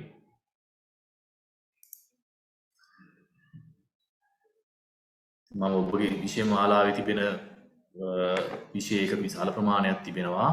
ඒ හැම විෂය එකකටම අදාළ පොත් සියල්ල මම සොයන්නට ගියේ නැහැ. ආයවික නැති නිසා. නමුත් මම පොත්පත් කිහිපයක් රැන්ඩම්ලි බැලුවා. මට ගණනාවක්ම පොත් සොයා ගන්න පුළුවන් වුණා මේ EBSCOhost database එකේ තිබිලා. මම නැවත වතාවක් දැන් මගේ PowerPoint slide එකට ඇවිල්ලා ඉන්නේ. ඔබට පේනවද PowerPoint slide එකේ? නැත්නම් නැවතවමත් පේන්නේ අර ebook එකේ තිරයමද? මට පොඩ්ඩක් තහවුරු කරන්න පුළුවන්ද?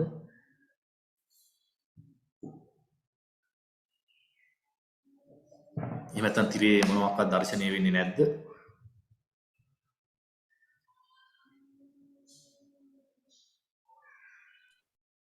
ડોક્ટર තරංග මොනවත් පෙනෙන්නේ නැහැ. හරි, ෂෙයා කරගන්න යන්නම් මම. බොහොම ස්තුතියි.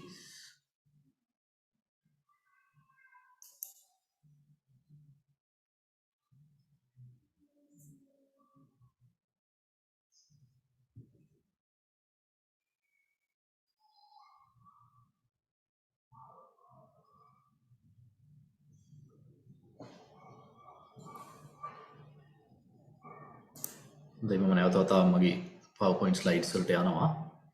තව උදාහරණ කීපයක් මම slides තරහා පමණක් පෙන්වන්න. මොකද මේක තාක්ෂණයේ Zoom වල ඉඳලා web browser එකට මාරු වෙනකොට ආපහු වෙනකොට කාලය යන නිසා මම බොහොමයක් උදාහරණ එකතු කරගෙන තියෙන්නේ PowerPoint slides වලට screenshots හැටියට. නමුත් එකක් පමණක් මම ඔබට ගවේෂණය කරලා පෙන්නවා web browser එකට ගිහිල්ලා. අනිකුත් උදාහරණත් මම මීට දිනයක් දෙකක් වගේ මෑත කාලයක් ඇතුළත ගත් උදාහරණ නිසා කිසිම ගැටලුවකින් සැකයකින් තොරව මම මේ ඉදිරියට පෙන්වන අනිකුත් පොතුත් ඔබට මේ විදිහටම අපේ database එකට ගිහිල්ලා search කරගන්නට පුළුවන්.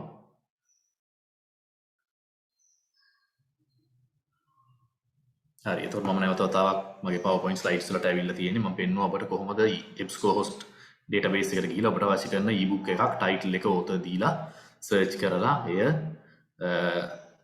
ඒ පිළිබඳ විස්තර හොයාගෙන ඒකේ පටන පිටුව සොයාගෙන සාමාන්‍ය පොතක් කියවනවා වගේ කියවන්නේ සහ ඩවුන්ලෝඩ් කරගන්නේ කොහොමද කියන එක පිළිබඳව මම උදාහරණයක් පෙන්නුවා. මෙන්න මේ ආදි වශයෙන්. ඒ වගේම තව මම සයිකොලොජි මනෝවිද්‍යා විෂයට අයිති මම හිතන්නේ මම මේ උදාහරණ තෝරගෙන තිබෙන්නේ ගෞරව ශාස්ත්‍රයේදී උපාධි පාඨමාලාවේ විශේෂ වේදී උපාධි පාඨමාලාවේ මේ ඇන්ත්‍රොපොලොජිකල් සයිකොලොජි කියන විෂය එකකේ ගත්තාම බොහොම සම්භාව්‍ය කෘතියක් තියෙනවා Charles ඩාවින්ගේ On the Origin of Species කියලා නිර්දිෂ්ට ග්‍රන්ථයක්. ඒකත් මම මේ විදිහටම සර්ච් කරලා බැලුවාම එම කෘතියත් අපගේ පුස්තකාලයේ EBSCOhost කියන ඉලෙක්ට්‍රොනික ග්‍රන්ථ දත්ත පදනමේ ෆුල් ටෙක්ස්ට් එක ඔබට පරිශීලනය කරන්න පුළුවන්. සම්පූර්ණ පොත තිබෙනවා 2009 e-book එක Floating Press කියන ප්‍රකාශකයා විසින් පළ කරන ලද 6 වෙනි සංස්කරණය Charles ඩාවින්ගේ On the Origin of Species. ඒක නම් ඔබට පේන ඇති පටුන පිටුවට ගියාම පටුන සවිස්තරාත්මකව තිබෙනවා. ඔබට ඒ නිසා අවශ්‍ය කරන පටුන නැත්නම් පරිච්ඡේදය ඍජුවම මේ විදිහට තෝරාගෙන කියවන්නට ඩවුන්ලෝඩ් කරගන්නට පුළුවන්කම තිබෙනවා. ඊළඟට මම තව උදාහරණයක් ගත්තා. සාමය හා ගැටුම් निराකරණය විෂය මාලාවේ මම හිතන්නේ මේක නම් සාමාන්‍ය ශාස්ත්‍රයේදී පාඨමාලාවේ නිර්දිෂ්ට ග්‍රන්ථයක් වගේ තමයි පේන්නේ කෝස් කෝඩ් එක බැලුවාම Introduction to Conflict and Conflict Resolution ගැටුම් නිරාකරණය පිළිබඳව මේ හැඳින්වීමක් කියන විෂය මාලාවේ එන Natural Conflict Resolution කියන නිර්දිෂ්ට ග්‍රන්ථය ෆිලිප්පෝ අවුරෙලි කියන ඕතරගේ මම මේ විදිහටම EBSCO host වල සර්ච් කළාම ඒ නිර්දිෂ්ට ග්‍රන්ථයේ 2000 වසරේ පළ වෙච්ච University of California Press කියන ප්‍රකාශන ආයතනයෙන් පළ කරපු e-book එක අප සතුව තිබෙනවා අප විශ්වවිද්‍යාලය මගින් දායක වෙලා තිබෙන EBSCO host කියන ඉලෙක්ට්‍රොනික ග්‍රන්ථ දත්ත පදනමේ.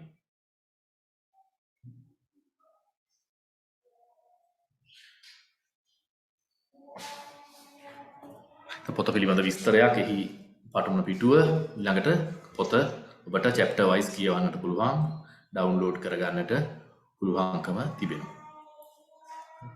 මේ විදිහට මම උදාහරණ තුනක් අරගෙන පෙන්වුවේ ඔබගේ විෂය මාලාවන්හි ඒ විෂයන් යටතේ තිබෙන නිර්දිෂ්ට ග්‍රන්ථ මේ විදිහට ඔබට නිවසේ සිට පරිශීලනය කරන්නට පුළුවන් කියලා. නමුත් ඔබ කවුරුත් දන්නවා දේශීය භාෂාවන් වලින් පළ වෙන පොත් තවමත් ඉලෙක්ට්‍රොනික ග්‍රන්ථ වශයෙන් පළ වෙන්නේ නැහැ. ඉතින් ඒ නිසා දේශීය පළ වෙන ග්‍රන්ථ අති බහුතරයක් පළ වෙන්නේ මුද්‍රිත ග්‍රන්ථ හැටියට. ඉතින් ඒ නිසා ඒ බඳු ග්‍රන්ථ නම් ඔබට පුස්තකාලයට ඇවිල්ලා තමයි පරිශීලනය කරන්න වෙන්නේ. නමුත් ජාත්‍යන්තර ප්‍රකාශකයන්ගේ ප්‍රකාශන විශාල ප්‍රමාණයක් අද වෙන විට මුද්‍රිත ඉලෙක්ට්‍රොනික කියන ක්‍රම දෙකෙන්ම පළ වෙනවා. ඇතැම් පොත් මුද්‍රිතව පළවීම තවදුරටත් කරන්නේ නැතුව ඉලෙක්ට්‍රොනික ග්‍රන්ථ වශයෙන් ඒ බඳු ග්‍රන්ථ විශේෂයෙන්ම ජාත්‍යන්තර ප්‍රකාශන තිබෙනවා නම් ඔබගේ නිර්දිෂ්ට ග්‍රන්ථ ලැයිස්තුවේ පොඩ්ඩක් ගිහිල්ලා අපේ EBSCO host database එක සර්ච් කරලා බලන්න. ඒ ග්‍රන්ථය අපේ EBSCO host database එකේ තිබෙන්නට පුළුවන්. මම මේ randomly සර්ච් කරපු පොත් කිහිපයක් ඔබගේ විෂය මාලාව බලලා මට සොයා ගන්න පුළුවන් වුණා. තවත් පොත් ගණනාවක් තිබෙන බවක් මම දන්නවා. නමුත් කාල වේලාව ප්‍රමාණවත් නැති නිසා ඒවයේ උදාහරණ හෝ ලැයිස්තුවක් පෙන්වන්න යන්නේ නැහැ. ඒ කටයුත්ත ඔබට වාර කරනවා. නිවසේ ඉන්න ගමන් සර්ච් කරලා ඔබට අවශ්‍ය කරන මේ නිර්දිෂ්ට ග්‍රන්ථ සොයා ගන්න උත්සාහ කරන්න. මේ විදිහට පෙළ පොත් සහ මේ නිර්දිෂ්ට ග්‍රන්ථ පමණක් නෙවෙයි ඔබට අවශ්‍ය නම් ඔබගේ විෂය පිළිබඳව විශ්වකෝෂයක් වගේ දෙයක් කියවන්න. පුස්තකාලයට ආවොත් නම් බෙලුම් ගණනාවකින් සමන්විත මේ වගේ විශ්වකෝෂ පුස්තකාලයේ විමර්ශන අංශය රාකගත කරලා තියෙනවා. ඔබට කිසියම් විෂයක් පිළිබඳ මූලික දැනුම තොරතුරු හොයාගන්න ලිපියක් කියව ගන්න අවශ්‍ය වුණොත් මේ වගේ විශ්වකෝෂ ඔබ පාවිච්චි කරනවා. encyclopedias.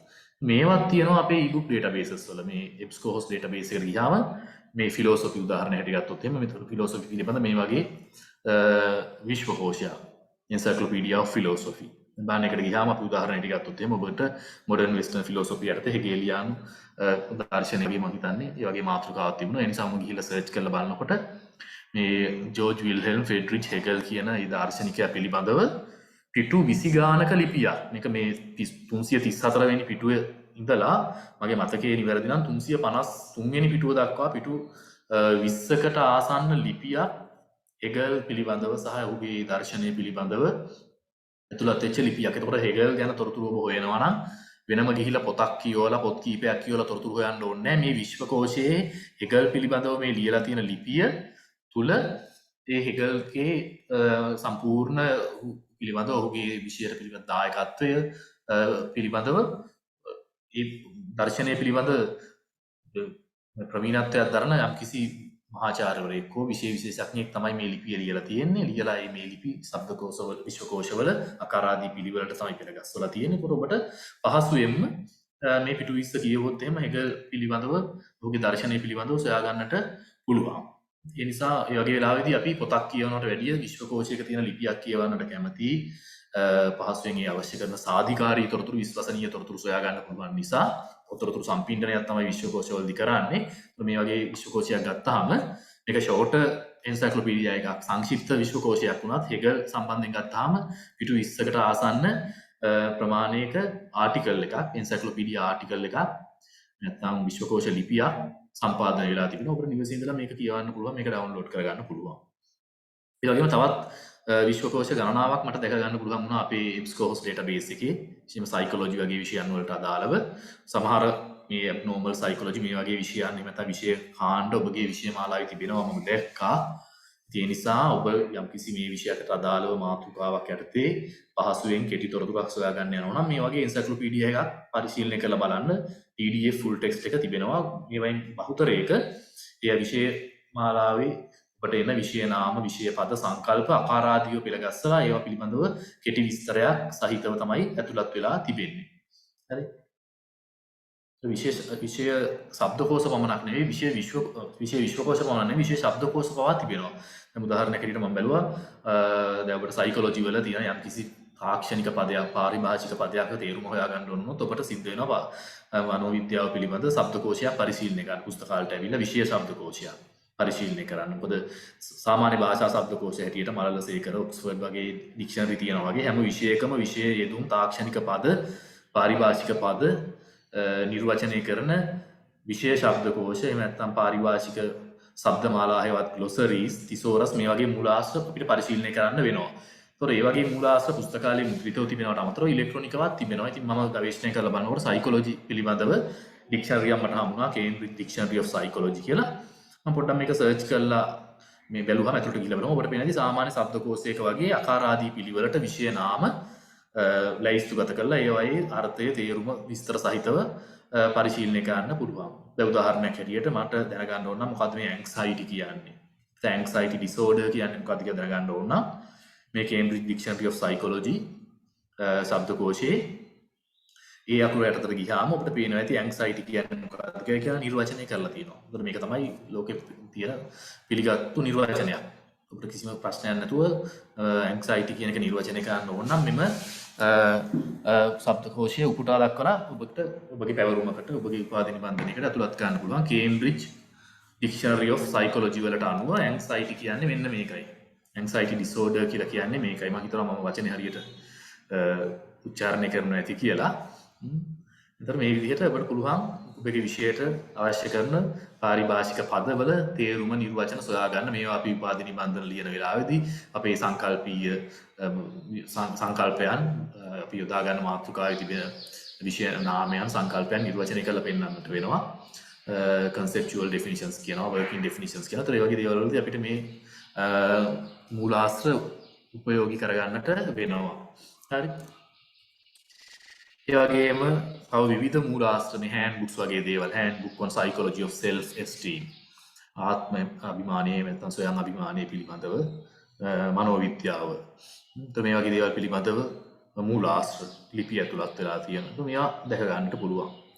විශේෂයෙන්ම මේ වගේ දර්ශනය, මනෝවිද්‍යාව, ගැටුම් නිරාකරණය මේ වගේ විෂයන් වලට අදාළ පෙළපොත්, නිර්දිෂ්ට ග්‍රන්ථ, ඒ වගේම ශබ්දකෝෂ, විශ්වකෝෂ වගේ අත්පොත් වගේ මූලාශ්‍ර බහුතරයක් අපේ පුස්තකාලයේ සතු තිබෙන EBSCOhost කියන e-book database එකෙන් තමයි ඔබට සොයා ගන්න වෙන්නේ. ඊට අමතරව පර්යේෂණ ක්‍රම විද්‍යාව වගේ විෂයන් ගත්තාම ඒ වලට අදාළ ඇතැම් පොත් Taylor and Francis වගේ e-book database එක තියෙනවා. ඉතින් මේ database හැම එකම වගේ ගවේෂණය කරන ක්‍රමය බොහෝ දුරට එක හා සමානයි. මම ඉස්සෙල්ලා උදාහරණ අරගෙන පෙන්වුවේ EBSCOhost කියන database එකෙන්. ඔබ අපේ e-book database page එකට ගියාම ඊට අමතරව තියෙනවා තව database ගණනාවක්. එතන තියෙනවා Taylor and Francis කියලා database එකක්. එතෙන්ට ගිහිල්ලා ඔබට පුළුවන් ඔබගේ විශ්වවිද්‍යාලයේ ID password එක දීලා මේ විදිහට වෙනත් විෂයන් වලට අදාළ පොත් සර්ච් කරන්න. මම දැක්කා නිර්දිෂ්ට ග්‍රන්ථවල නැති වුණා පර්යේෂණ ක්‍රම විද්‍යාවට වගේ අදාළ වෙන පොතුත් Taylor and Francis database එකේ තිබෙනවා. ඔබගේ අවසාන වසරට එනකොට සමහර වෙලාවට ඔබට මේ පොත් පරිශීලනය කරන්න සිද්ධ වෙන්න ඉඩ තියෙනවා. විශේෂයෙන්ම මේ වගේ ගුණාත්මක පර්යේෂණයක් කරන කෙනා ඔබට පේනවා ඇති මේ අපි මිලදී ගත්තු පොතක් නිසා ඒක full access තියෙන බව පෙන්නලා තියෙනවා. download කරන්න පුළුවන්. ඒ නිසා EBSCOhost database එකට අමතරව පර්යේෂණ ක්‍රම විද්‍යාව වගේ සම්බන්ධයෙන් ඔබ පොත්පත් පරිශීලනය කරන්න බලාපොරොත්තු වෙනවා නම් Taylor and Francis වගේ database එකක් සර්ච් කරලා බලන්න කියලා මතක් කරන්න කැමතියි. හොඳයි. ඊළඟට අපි යමු දැන් මම මේක කතා කළේ e-book databases වලට ගිහිල්ලා පොතක් හොයාගන්න ආකාරය. ඊළඟට අපි බලමු මම අර මුලින්ම කිව්වා ඔබගේ විෂය ක්ෂේත්‍ර පිළිබඳ නවතම දැනුම නම් හොයන්නේ පර්යේෂණ කාර්යයක නිරත වෙලා ඉන්නවා නම් ඔබට සිද්ධ වෙනවා නව දැනුම සොයා ගන්නට ශාස්ත්‍රීය වාර සංග්‍රහ පරිශීලනය කරන්න. ඒ නිසා මේ මුද්‍රිත ග්‍රන්ථ ඉලෙක්ට්‍රොනික ග්‍රන්ථ වශයෙන් පළ වෙනවා වගේම මුද්‍රිත වාර සංග්‍රහ ඉලෙක්ට්‍රොනික වාර සංග්‍රහ වශයෙන් උත් පළ වෙනවා. අපි කියනවා ඉලෙක්ට්‍රොනික ජර්නල්ස් ඒවත් e-ජර්නල්ස් කියලා. ඒතර මේවත් ප්‍රකාශකයෝ ඩේටාබේසස් හැටියට සංගරා 100,000 ගාණක් එකතු කරලා ලිපි මිලියන ගාණක් ලක්ෂ ගාණක් එකතු කරලා ඩේටාබේස් හැටියට සම්පාදනය කරලා පුස්තකාලවලට අලෙවි කරනවා. ඒතර ඒ වගේ ඩේටාබේස් ගණනාවකුත් අපි පුස්තකාලය ඔබ වෙනුවෙන් මිලදී අරගෙන තියෙනවා. අපේ ශිෂ්‍යයන්ගේ පශ්චාත්පාද ශිෂ්‍යයන්ගේ ඒ වගේම ආචාර්ය මණ්ඩලයේ පර්යේෂණමය අවශ්‍යතාවයන් සඳහා. ඒතර ඒ බඳු ඩේටාබේසස් කිහිපයක් තමයි මම මේ ලැයිස්තුගත කරලා පෙන්වලා තිබෙන්නේ. ඒතර ඔබ පුස්තකාලයේ බඩවියට ගිහිල්ලා e-collection එකට ගිහිල්ලා e-journals කියන මෙනු එක ක්ලික් කළොත් සිලෙක්ට් කළොත් ඔබට දැක ගන්න පුළුවන් අප පුස්තකාලය මගින් ප්‍රවේශයේ සපයන ඉලෙක්ට්‍රොනික ජර්නල් දත්තපදනම් ඒවත් ඩේටාබේසස් මොනවද කියලා. මෙතන මම මේ උදාහරණ කීපයක් අරන් තිබෙන්නේ. Emerald, EBSCOhost, Gesto, Taylor and Francis වගේ ඒවා. දැන් මේ සමහර ඩේටාබේසස් ඔබට පේන දකින්නට ඇති e-book database එකත් අපි අරන් තියෙනවා. ඒක වෙනම database එක. ඒතර e-journal database එක වෙනම එකක්. මොකද ඒවයි අන්තර්ගතය වෙනස්. ඒ නිසා තමයි මෙතන වෙන වෙනම දක්වලා තිබෙන්නේ. ඒතර මේ විදිහේ databases වලට ගිහිල්ලත් ඔබට පර්යේෂණමය අවශ්‍යතාව සඳහා අවශ්‍ය කරන තොරතුරු සොයා ගන්නට පුළුවන්. e-journal database එකක් ගවේෂණය කිරීම e-book database එකක් ගවේෂණය කිරීමට සාපේක්ෂව තරමක් වෙනස්. මොකද අපි e-book database එකක් නම් අපි දන්නවා අපිට අවශ්‍ය කරන පොතේ කතෘ හෝ පොතේ නම අපි දන්නවා අපේ නිර්දිෂ්ට ග්‍රන්ථ ලැයිස්තුවෙන් හොයා ගන්න පුළුවන්. ඒ නිසා අපි ගිහිල්ලා ඒ පොතේ නමින් සොයන්නට පුළුවන්. කතෘගෙන් හොයන්නට පුළුවන්. මේ දෙකම දන්නේ නැත්නම් ඇත්තටම ඔබ හොයන්නේ යම් කිසි විෂයකට අදාළ පොත් නම් සබ්ජෙක්ට් එක ටයිප් කරලා modern western philosophy කියලා ටයිප් කරලා පොත් හොයා ගන්න පුළුවන් e-book database වල. නමුත් අපි ගොඩක් වෙලාවට අපි දන්න පොත සහ කතෘගෙන් තමයි හොයන්නේ. නමුත් e-journal databases වලට එනකොට journals විශාල ප්‍රමාණයක් පළ වෙනවා හැම විෂයක් ශාස්ත්‍රිකම. එක සංග්‍රහයක එක කලාපයක් ඇතුලේ ලිපි 10 15 තියෙනවා. ඒ නිසා ඔබ දන්නේ නැහැ ඔබට අවශ්‍ය කරන ලිපිය හරියටම මොකද්ද කවුරු ලියපු මොන ලිපියද හොයන්නේ කියලා. ගොඩක් වෙලාවට කෙනෙක් දන්නේ නැහැ. එයා සර්ච් කරනකොට දන්නේ මට මෙන්න මේ මාතෘකාව යටතේ පළ වෙලා තියෙන ලිපි හොයා ගන්න ඕනේ කියන එක. ඒ නිසා e-journal database එකක් සර්ච් කරනකොට අපේ approach එක ප්‍රවේශය ටිකක් e-book එකකට වැඩිය වෙනස් වෙනවා. ඒ නිසා ඒක කොහොමද කරන්න කියන එක පිළිබඳව පුංචි අවබෝධයකුත් එක්කම මම යන්නම්. ඒ කෙසේ වෙතත් මේ e-journal database එක අපි සර්ච් කරන්න ගියා වුණත් අවශ්‍ය database එක තෝරා ගැනීමෙන් පසුව නැවත වතාවක් ඔබට කලින් වගේ අනන්‍යතාවය තහවුරු කරන්නට වෙනවා. ඊළඟට අපි බලමු උදාහරණයක් දෙකක් අරගෙන පර්යේෂණ මාතෘකාවක් අරගෙන කොහොමද මේ වගේ පර්යේෂණ මාතෘකාවකට අපි e-journal database එක සර්ච් කරන්නේ කියලා. මේ පර්යේෂණ මාතෘකා තෝරගන්නකොට මට සෑම විෂයක් ශාස්ත්‍රයක්ම ඔබගේ අවබෝධනය කරන්නට බැරුව ගියා. මම ගොඩක් වෙලාවට මනෝවිද්‍යාව වගේ විෂයක් ශාස්ත්‍රයක් ආශ්‍රයෙන් පහුගිය වසරේ මම හිතන්නේ අවසාන වසරේ ශිෂ්‍යයෝ කීප දෙනෙක් පුස්තකාලයට ඇවිල්ලා මාව මුණ ගැහුණු වෙලාවක ඒගොල්ලෝ කරගෙන යන පර්යේෂණ මාතෘකා කීපයක් පිළිබඳව අවසාන වසර උපාධි නිබන්ධනයේ සම්බන්ධ පර්යේෂණ මාතෘකා කීපයක් පිළිබඳව මාත් එක්ක සාකච්ඡා කළා. ඒ ආශ්‍රයෙන් මම හඳුනගත්තු පර්යේෂණ මාතෘකා දෙකක් මම උදාහරණ හැටියට ගත්තා. මගේ මතකයේ හැටියට ඒවා වැඩි වශයෙන් මේ මනෝවිද්‍යාව විශේෂ ශාස්ත්‍රයට වැඩි නැඹුරුවක් තිබුණු ඒවා. දැන් අපි උදාහරණයක් හැටියට ගත්තොත් මේ පළවෙනි උදාහරණේ වෙන ඇති. එතකොට මේ පර්යේෂණ මාතෘකාව තමයි the impact of obesity on self esteem among teens a psychological analysis. එතකොට මේකෙදි කරන්නේ මොකද්ද? මේ කෙනා රිසර්ච් එකක් කරන්න යනවා මේ යෞවනයන් තුල තිබෙන මේ අපි කියන්නේ මොකද්ද ආත්මාභිමානය. මම මේ වචනේ වැරදි නම් නිවැරදි කරන්න.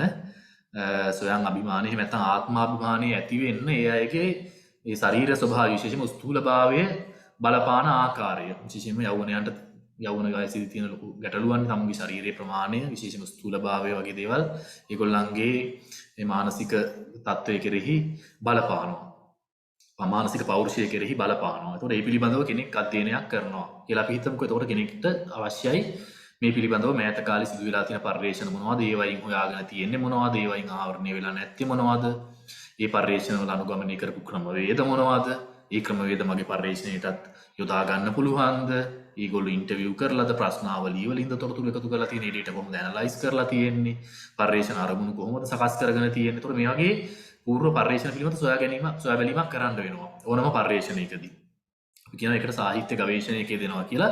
ඒ ආශ්‍රයෙන් ඊළඟට පර්යේෂණ නිබන්ධනයේ වෙනම chapter එකක් නැත්නම් කොටසක් ලියන්න වෙනවා. සාහිත්‍ය විමර්ශනය කියලා literature review කියලා තියෙන නිසා අත්‍යවශ්‍යම තමුගේ මාතෘකාව පිළිබඳ සාහිත්‍ය විමර්ශනයක යෙදිය යුතුයි. එතෙන්දී ගොඩක් දුරට අපි කරන්නේ මේ මාතෘකාව පිළිබඳ ලියවිච්ච සංග්‍රහ ලිපි තමයි බලන්නේ.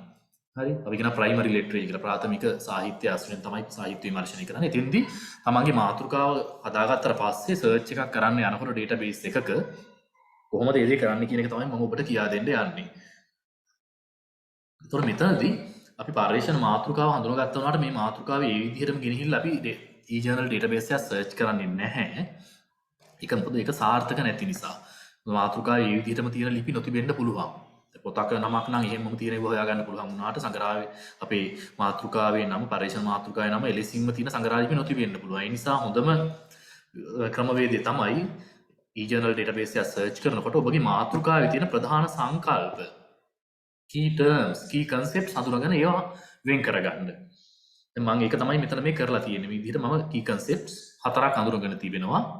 විශේෂයෙන් මේ පළවෙනි key concept එක එච්චර වැදගත් වෙන්නේ නැහැ. impact කියන එක. නමුත් මම පෙන්නලා තියෙනවා. ඊළඟට obesity කියන එක. ඊළඟට self esteem, ඊළඟට teens.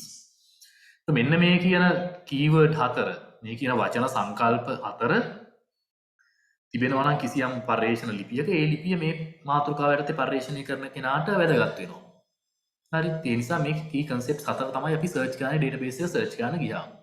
හැබැයි මේ මාතෘකාව ඇසුරින්ම ගත්තු key concepts හතර විතරක් දැනගෙන search එකක් කරන්න යන එක තරම් නුවණට හුරු නැහැ. මොකද මෙහෙම search එකක් කළොත් අපි මේ පාවිච්චි කරන search terms වලට අදාළ obesity නම් obesity කියලාම තියෙන, self esteem නම් self esteem කියලා තියෙන, teens නම් teens ලා කියලා තියෙන මේ ලිපි විතරයි අපිට search වෙලා එන්නේ. හැබැයි ඔබ දන්නවා මේ ඕනම විෂයක් ගත්තාම ඕනම සංකල්පයක් ගත්තාම මේ සංකල්ප විස්තර කරන්න පුළුවන් තව වෙනත් විකල්ප පද සමාන පද තියෙනවා, ආදේශක පද තියෙනවා, alternative terms, synonyms තියෙනවා. ඒ නිසා search එකක් කරන්න කලින් මේ තමන් search කරන්න බලාපොරොත්තු වෙන research topic එකේ නැත්නම් keyword එකට තියෙන සමාන වචන මොනවද කියලා හොයාගන්න ඕනේ. දැන් අපි ගත්තාම obesity කියලා කෙනෙක් ලියලා තියෙන්න පුළුවන් ලිපියක්. තව කෙනෙක් ලියලා තියෙන්න පුළුවන් overweight කියලා. දැන් සමහරවිට තව කෙනෙක් ලියලා තියෙන්න පුළුවන් body dissatisfaction. දැන් සමහර විට weight related characteristics, abnormalities in weight. එහෙම නැත්නම් අපි කියන්නේ ශරීර ස්කන්ධ දර්ශකය BMI, body mass index. එහෙම නැත්නම් සරලවම කිව්වොත් එහෙම physical appearance, අපේ භෞතික පෙනුම.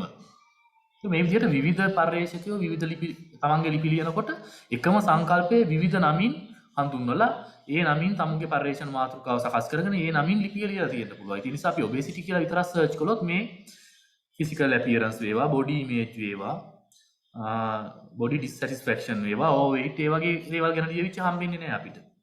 ඊළඟටම self esteem කිව්වහම ඒක තියෙනවා high self esteem කියලා කියනවා, low self esteem කියලා කියනවා, psychological distress කියලා කියනවා, depression කියලා කියනවා. සමහර ලාවට තව ටිකක් මතු පිටින් බලනකොට විශේෂ ගැඹුරට යනකොට self esteem කිව්වා වුණාට විශේෂ ගැඹුර සහ මේ මතු පිට ස්වභාවය අනුව සමහර විට පාවිච්චි කරන keyword එක වෙනස් වෙන්න පුළුවන්. අපි ගොඩාක්ම නිශ්චිතම keyword එකක් පාවිච්චි කරලා හම්බෙන්නේ නැත්නම් පොඩ්ඩක් උඩට ඇවිල්ලා මතු පිට තියෙන keyword එකකින් පුළුල් විශේෂ සංකල්පයක් ඇත්තේ search කරනවා වෙන්න පුළුවන්. anxiety කියලා කියන්න පුළුවන්, psychology health කියලා කියන්න පුළුවන්.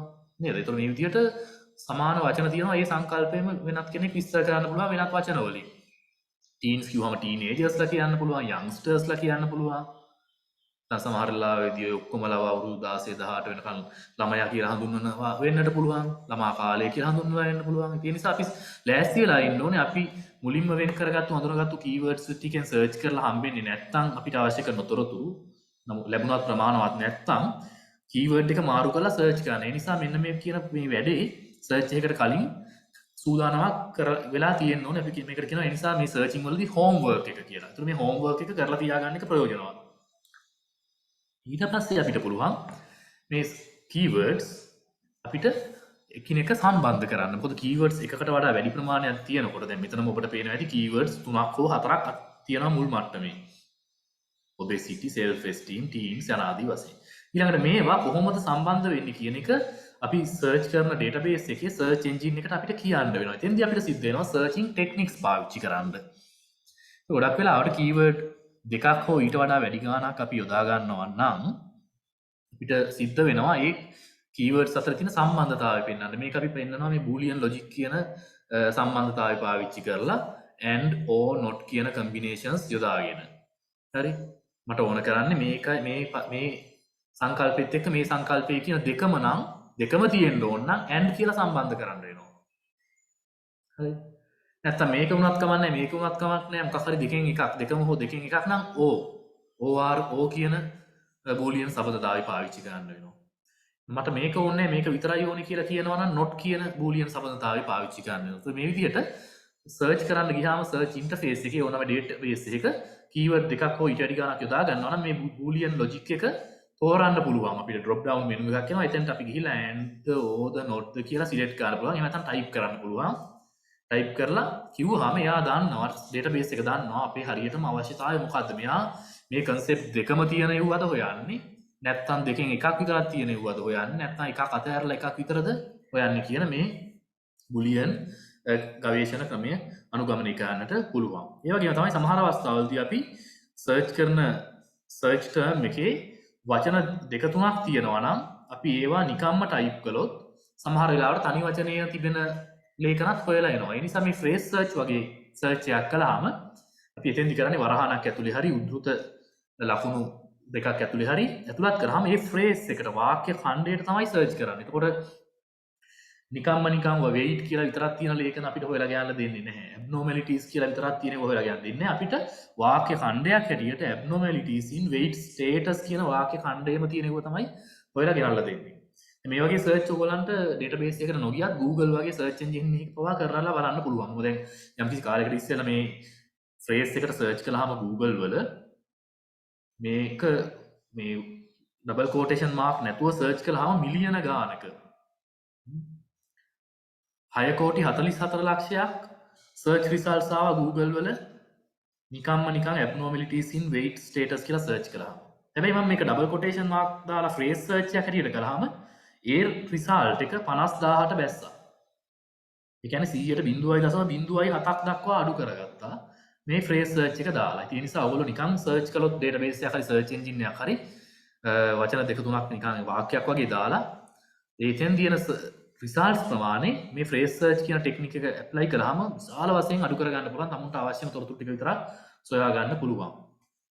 ඒ වගේම තවත් ඇත්ත වශයෙන්ම searching techniques ගොඩක් තියෙනවා. දැන් මේ truncation search කියන වගේ searching technique එකක් පාවිච්චි කළාම අපි කියමුකෝ obesity කියලා. ඒක නැත්නම් obese කියලාත් කියනවා. ඒතර මේ දෙකම ගත්තාම මේ keyword දෙකක් මෙතන තියෙන්නේ. මේ keyword දෙක වෙන වෙනම search කරන්නේ නැතුව මේ keyword දෙකම පොදු කොටසක් ඔබට පේනවා ඇති. පටන් ගන්න OBES කියලා. මේ ටික තමයි ITY කියලා ඉවරනවා. මෙතන E අකුරෙන් ඉවරනවා. ඒතර මේ truncation search කියන searching technique එක අපි පාවිච්චි කළොත් search engine එක හරි database එක හරි පොදු කොටස මෙතෙන්ට දාලා ඉතුරු ටික කියන්නේ අවසානයේ මෙතන variation එන කොටසට මේ asterisk mark එක සමහරවිට මේකට hashtag එක දාන්න පුළුවන් question mark එක එන්න පුළුවන් ඒ database එකේ තියෙන උපදේශ අනුව search කළාම එක search එකකින් obesity කියන එක obese කියන දෙකම එකවර search කරලා අල්ල ගන්න පුළුවන්කම තියෙනවා. ඒ වගේම වචනයක් මැද්දේ වෙනසක් එනවා නම් women women දෙකම එක සැරේ search කරගන්න ඕන නම් wild card කියලා searching technique එකක් තියෙනවා. වචනේ ආරම්භය සහ අවසානය එකයි මැද්ද වෙනස් වෙනවා. මෙතන ඒ අකුරද ඊ අකුරද. ඒතර ඒ අනුව තරු ලකුණ හරි database එකේ කියනවා නම් අපිට search කරන්න ඕනේ wild card searching වලට අපි support කරන question mark එක කියලා question mark එක දානවා. ඒ විදිහට search කළාම women women දෙකම search වෙලා එනවා. හරි. ඒතර මේ විදිහට searching techniques අපිට පාවිච්චි කරන්න සිද්ධ වෙනවා අදාළ දත්ත පදනමට හෝ search engine එකට ගැලපෙන පරිදි. ඊට අමතරව අපි අර දැක්කා වගේ කලින් databases වල එහෙම දැක්කා වගේ author title යන ආදී වශයෙන් field එකක් select කරගෙන අපි library catalog එකේ දැක්කා වගේ ක්ෂේත්‍රයක් තෝරාගෙන title එකෙන් author ගෙන් යන ආදී වශයෙන් search කරන්න පුළුවන්. මම බොහොම කෙටියෙන් කතා කළේ මේ searching techniques ගැන. ඒතර පරිවර්තන මාතෘකාව ඔබ දන්නවා නම් ඒ මාතෘකාවේ ප්‍රධාන සංකල්ප ටික දන්නවා නම් ඒවායේ සමාන වචන සංකල්ප ටික දන්නවා නම් මූලික ගවේෂණ ශිල්ප ක්‍රම දන්නවා නම් ඔබට පුළුවන් database එකක් search කරන්න. හරි. මම මේක පොඩ්ඩක් skip කරන්න මේ වෙලාවේ කාලේ ප්‍රමාණවත් නැති නිසා. එතකොට මම මේ විදිහට මේ මගේ පරිවර්තන මාතෘකාව අඳුනගෙන මම ගියා search කරන්න අපේ තිබෙන Taylor and Francis කියන e-journal database එක. ගිහිල්ලා ඒකේ මගේ අවශ්‍යතාවය මම හරියටම මේ database එකට කියලා මම search එකක් කරලා දෙන්න කිව්වා. මම research එක කරන්න යන මාතෘකාව පිළිබඳව මොකද්ද obesity the impact of obesity on self esteem among teenagers එතන teens.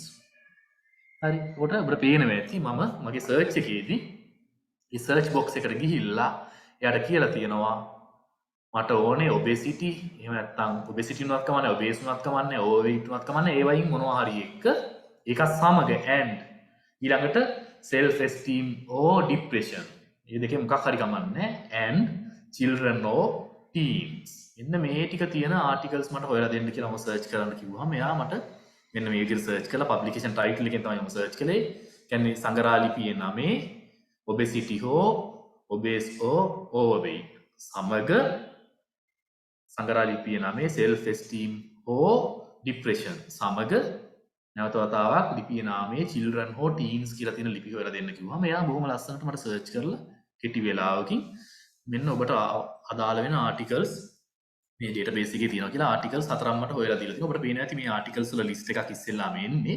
ගත්තාම මම සර්ච් කරපු සර්ච් ටර්ම්ස් මේවයි highlight වෙලා තියෙනවා self esteem, obese, children, overweight, obesity, depression. මම කිව්වනේ depression උනත් කමක් නැහැ කියලා නේ. ඒ නිසා depression කියන එකත් හොයලා දීලා තියෙනවා. මම කිව්වනේ self esteem උනත් කමක් නැහැ කියලා මෙතන. self esteem උත් තියෙන නිසා ඒකත් හොයලා දීලා තියෙනවා. ඊළඟට children කියලා. මම කිව්වා children or teens, overweight or obesity. මේ විදිහට මගේ අවශ්‍යතාවය පරිදි මෙන්න මේ පළ වෙලා තියෙන සංගරා ලිපි මේ සංගරා ලිපිය ගත්තොත් එහෙම 2020 critical reviews in food science and nutrition කියන සංගරාවට පළ වෙච්ච ලිපියක්. මේක 2010 International Journal of Pediatric Obesity කියන වෛද්‍ය විද්‍යාව පැත්තට වෙන්න පුළුවන්. ළමා අස්තුලතාවය සම්බන්ධයෙන් පළ වෙන සංගරාවක පළ වෙච්ච ලිපිය. ඒතර මේ විදිහට මට ලිපි හතරක් සොයා දීලා තියෙනවා. මේ වගේ දත්ත පදනම් වල ඒගොල්ලෝ ගාව තියෙන සියලුම සංගරා ලිපි වල ලැයිස්තුවක් අපිට දෙනවා අපේ ගවේෂණ මාතෘකාවට අදාළව. නමුත් අපි මේ සංගරාවට ඇත්තටම පුස්තකාලයේ මුදල් ගෙවලා තියනවද නැද්ද කියන එක මත තමයි මේ සංගරාවේ ලිපි සම්පූර්ණයෙන් කියවන්න පුළුවන්ද නැද්ද කියන එක තීරණය වෙන්නේ. දැන් මේ ලැයිස්තුව ගත්තොත් ඔබට පේනවා ඇති මේ දෙවැනි ලිපිය මෙහා පැත්තේ කොළ පාට පසුබිමක තියෙනවා හරි ලකුණක්. ඒ කියන්නේ මේ ලිපිය සහිත මේ සංගරාව අපේ පුස්තකාලේ මිල දීලා ගන්නලා තියෙන්නේ. ඒ නිසා ඔබට මේ ලිපිය නම් සම්පූර්ණ ලිපියම කියවන්න පරිශීලනය කරන්නට යන්න පුළුවන්. ඒතකොට මම ගියා මේ ලිපිය උඩ ක්ලික් කළාම ඒ ලිපිය පිළිබඳව විස්තර මට බලා ගන්න පුළුවන්. ලිපියේ සාරාංශය සංක්ෂේපය බලා ගන්න පුළුවන්. ඊට අමතරව ලිපියේ සම්පූර්ණ ලිපියම පිටු 18ක් 20ක් වෙන්න පුළුවන්. කියවන්න ඕන මේ PDF කියන ලාංඡනය මත ක්ලික් කළාම මට මේ විදිහට PDF ડોකියුමන්ට් එකක් හැටියට මේ ලිපිය ඩවුන්ලෝඩ් කරලා කියවීමේ හැකියාව තිබෙනවා. මේ විදිහට තමයි අපි සාමාන්‍යයෙන් සර්ච් එකක් කරන්නේ e-journal database එකක. අපි මේ සර්ච් එක පොඩ්ඩක් වෙන සීමිත කාල සීමාව උපයෝගී කරගෙන අපේ e-journal database එකට ගිහිල්ලා සර්ච් කරලා බලමු. මේ සඳහා මම උපයෝගී කරගන්නවා අපටත් අවශ්‍ය නම් කරන්න පුළුවන්. මම ඔබට බෙදා හැරපු අර ડોකියුමන්ට් එකක් තියෙනවනේ ආරම්භයේදී. ඒකෙදි මම මේ මාතෘකාව දීලා ඒකට මම පාවිච්චි කරපු search statement එක දීලා තියෙනවා topic 1 යටතේ. ඔබට අවශ්‍ය නම් ඒක copy කරගෙන journal article searching යටතේ topic 1 ඊළඟ මම keywords ටික highlight කරලා තියෙනවා මම බෙදාගත්තු PDF document එකේ. ඊළඟ search statement එක මම දාලා තියෙනවා. ඒක මම දැන් copy කරගෙන එන්නම් මගේ document එකෙන්. අපි ගිහිල්ලා බලමු මේ search එක මේ මම කියනවා වගේ ඇත්තටම කරන්න පුළුවන්ද කියලා.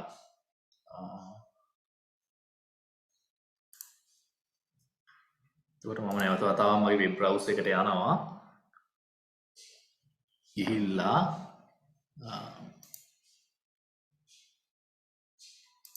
මම දැන් යන්නේ e-journal databases වලට.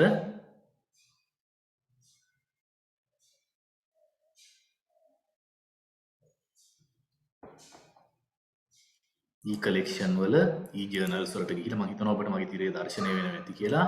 මම කොහොම මම search කරන්නේ Taylor and Francis කියන e-journal database එකේ. හරි. ඒත් එතනට ගිහිල්ලා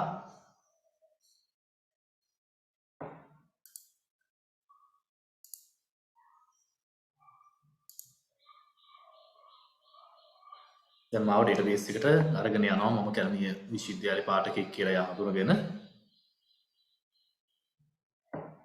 දැන් මම අර search statement එකක් හදාගත්තු නිසා මට මේක මේ ඔබට පේනවා ඇති මම Taylor and Francis වලට ගියාම මේක ඉහළම කෙළවරේ පෙන්වනවා University of Kelaniya. මගේ email address එකත් පෙන්නනවා. ඒ කියන්නේ මම කැලණියෙන් ආපු කෙනෙක් හැටියට එයා අඳුරගෙන තියෙන්නේ. මම search statement එක ගෙලින්ම දැන් මම හදාගෙන තියෙන නිසා මගේ මාතෘකාව අඳුරගෙන keywords අඳුරගෙන සමාන වචන අඳුරගෙන ඒවා සම්බන්ධ වෙන boolean logic එක සම්බන්ධතා අඳුරගෙන තියෙන නිසා මට පුළුවන් මගේ ගවේෂණ මාතෘකාව මට අවශ්‍ය මෙන්න මේකයි කියන එක කෙලින්ම ඩේටාබේස් එකට කියන්න. හරි. ඒ නිසා මම මෙතන මගේ සර්ච් ස්ටේට්මන්ට් එක මම කොපි කරගෙන මෙතන මේ විදිහට පේස්ට් කරලා තියෙනවා. ඔබට පේනවා ඇති මම මෙතෙන්දි මේ නෙස්ටිං කියලා ක්‍රමයක් පාවිච්චි කරලා තියෙනවා. මොකද කීවර්ඩ් ගොඩක් එනකොට මේකේ සබඳතාවය යාට අඳුර ගන්න පුළුවන් වෙන්න වරහන් ඇතුලේ. දැන් මට ඕන කරනවා obesity හෝ obese හෝ overweight මේ තුනෙන් මොකක් හරි කමන්නේ නැහැ කියලා එතෙන්ට වරහනක් දාලා.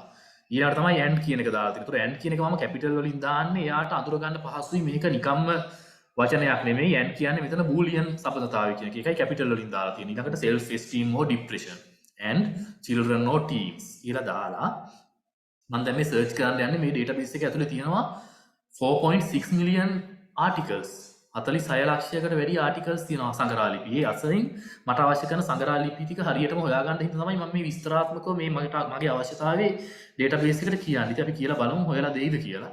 සර්ච් කරලා බලමු අපි. 4.6 මිලියන් අතරින්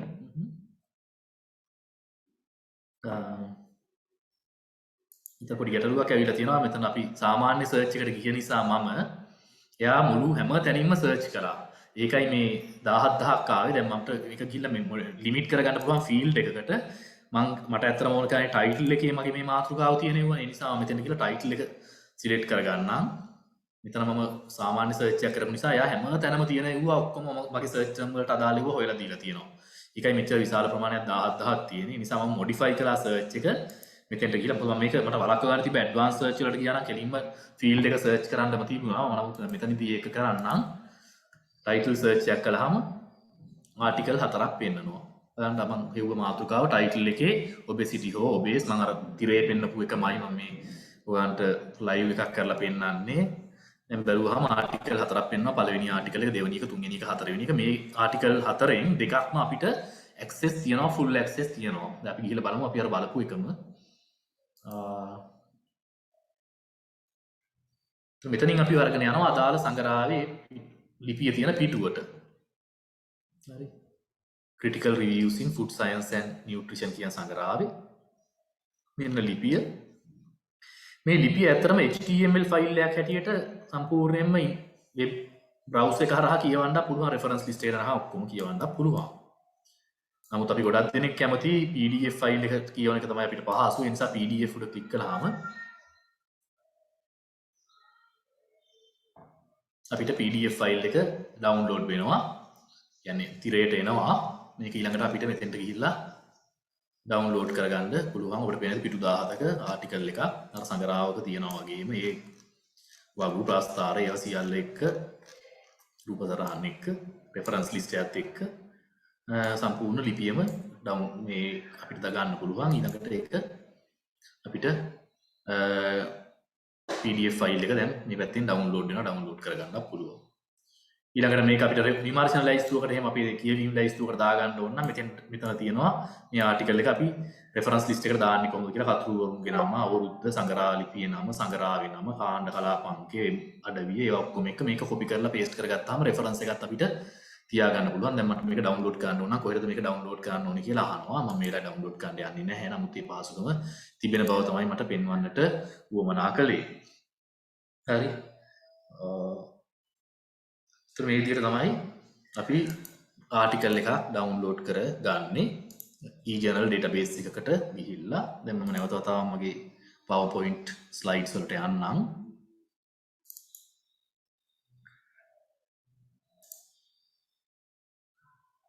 මම හිතනවා අපිට මේ 20ක් ඇතුළත ඉවර කරන්න පුළුවන් කියලා. ඉදිරි දේවල් මම සර්ච් කරලා පෙන්නන්නේ නැහැ. තිරේ පමණක් පෙන්නගෙන යන්නම් PowerPoint slide එක හරහා.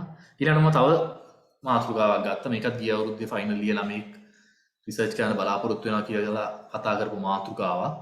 ඔබගේ අධ්‍යයන අංශයේ domestic violence during COVID-19 pandemic.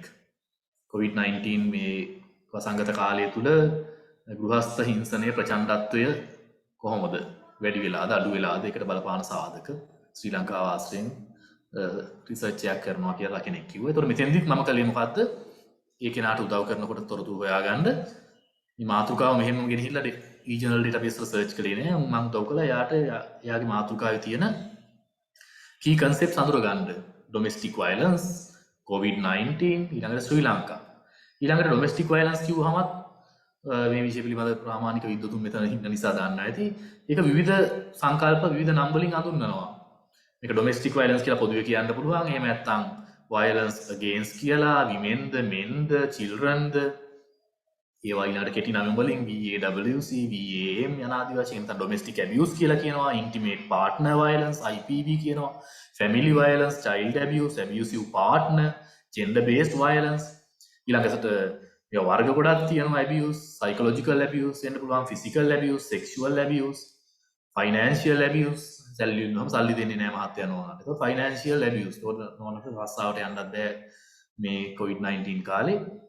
එයාගේ අවශ්‍ය අයිතු කරගන්න මුදල් ලැබෙන්නේ නැහැ. emotional abuse ඒ වගේ විවිධ harassment, oppression මේ විදිහට ගොඩක් සංකල්ප වලින් මේක හැඳින්වෙන්න පුළුවන්.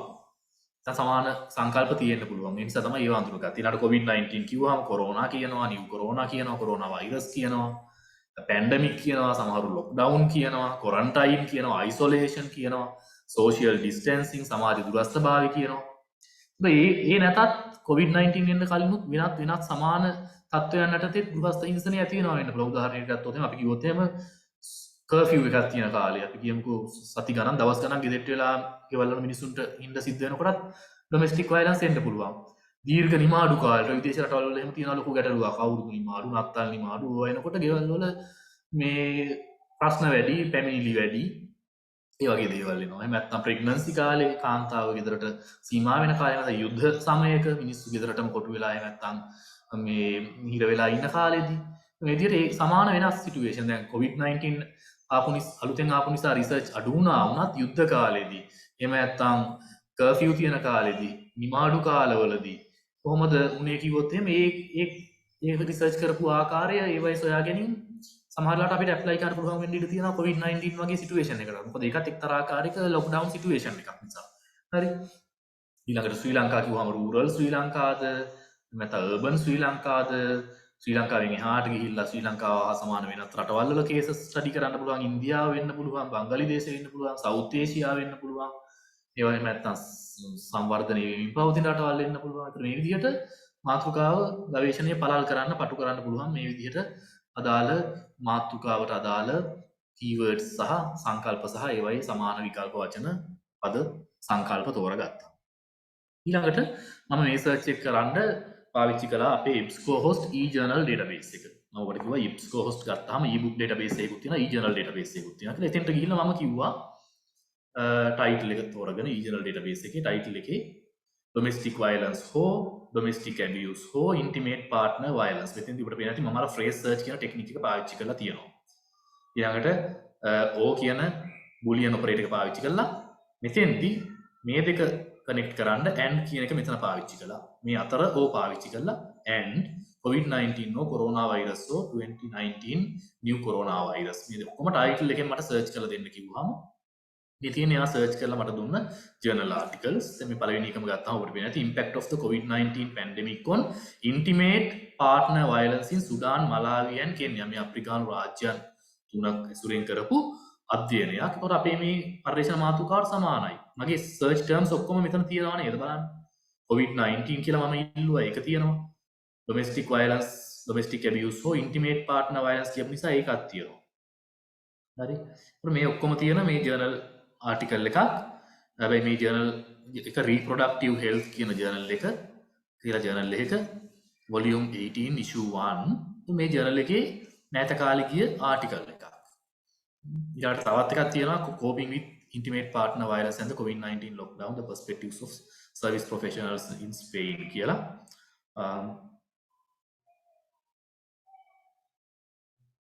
මේ තියෙන ආටිකල් එක full text එක. මේ PDF full text ගියාම EBSCOhost e-journal database එක ඇතුලේ reproductive health කියන journal එක තියෙනවා.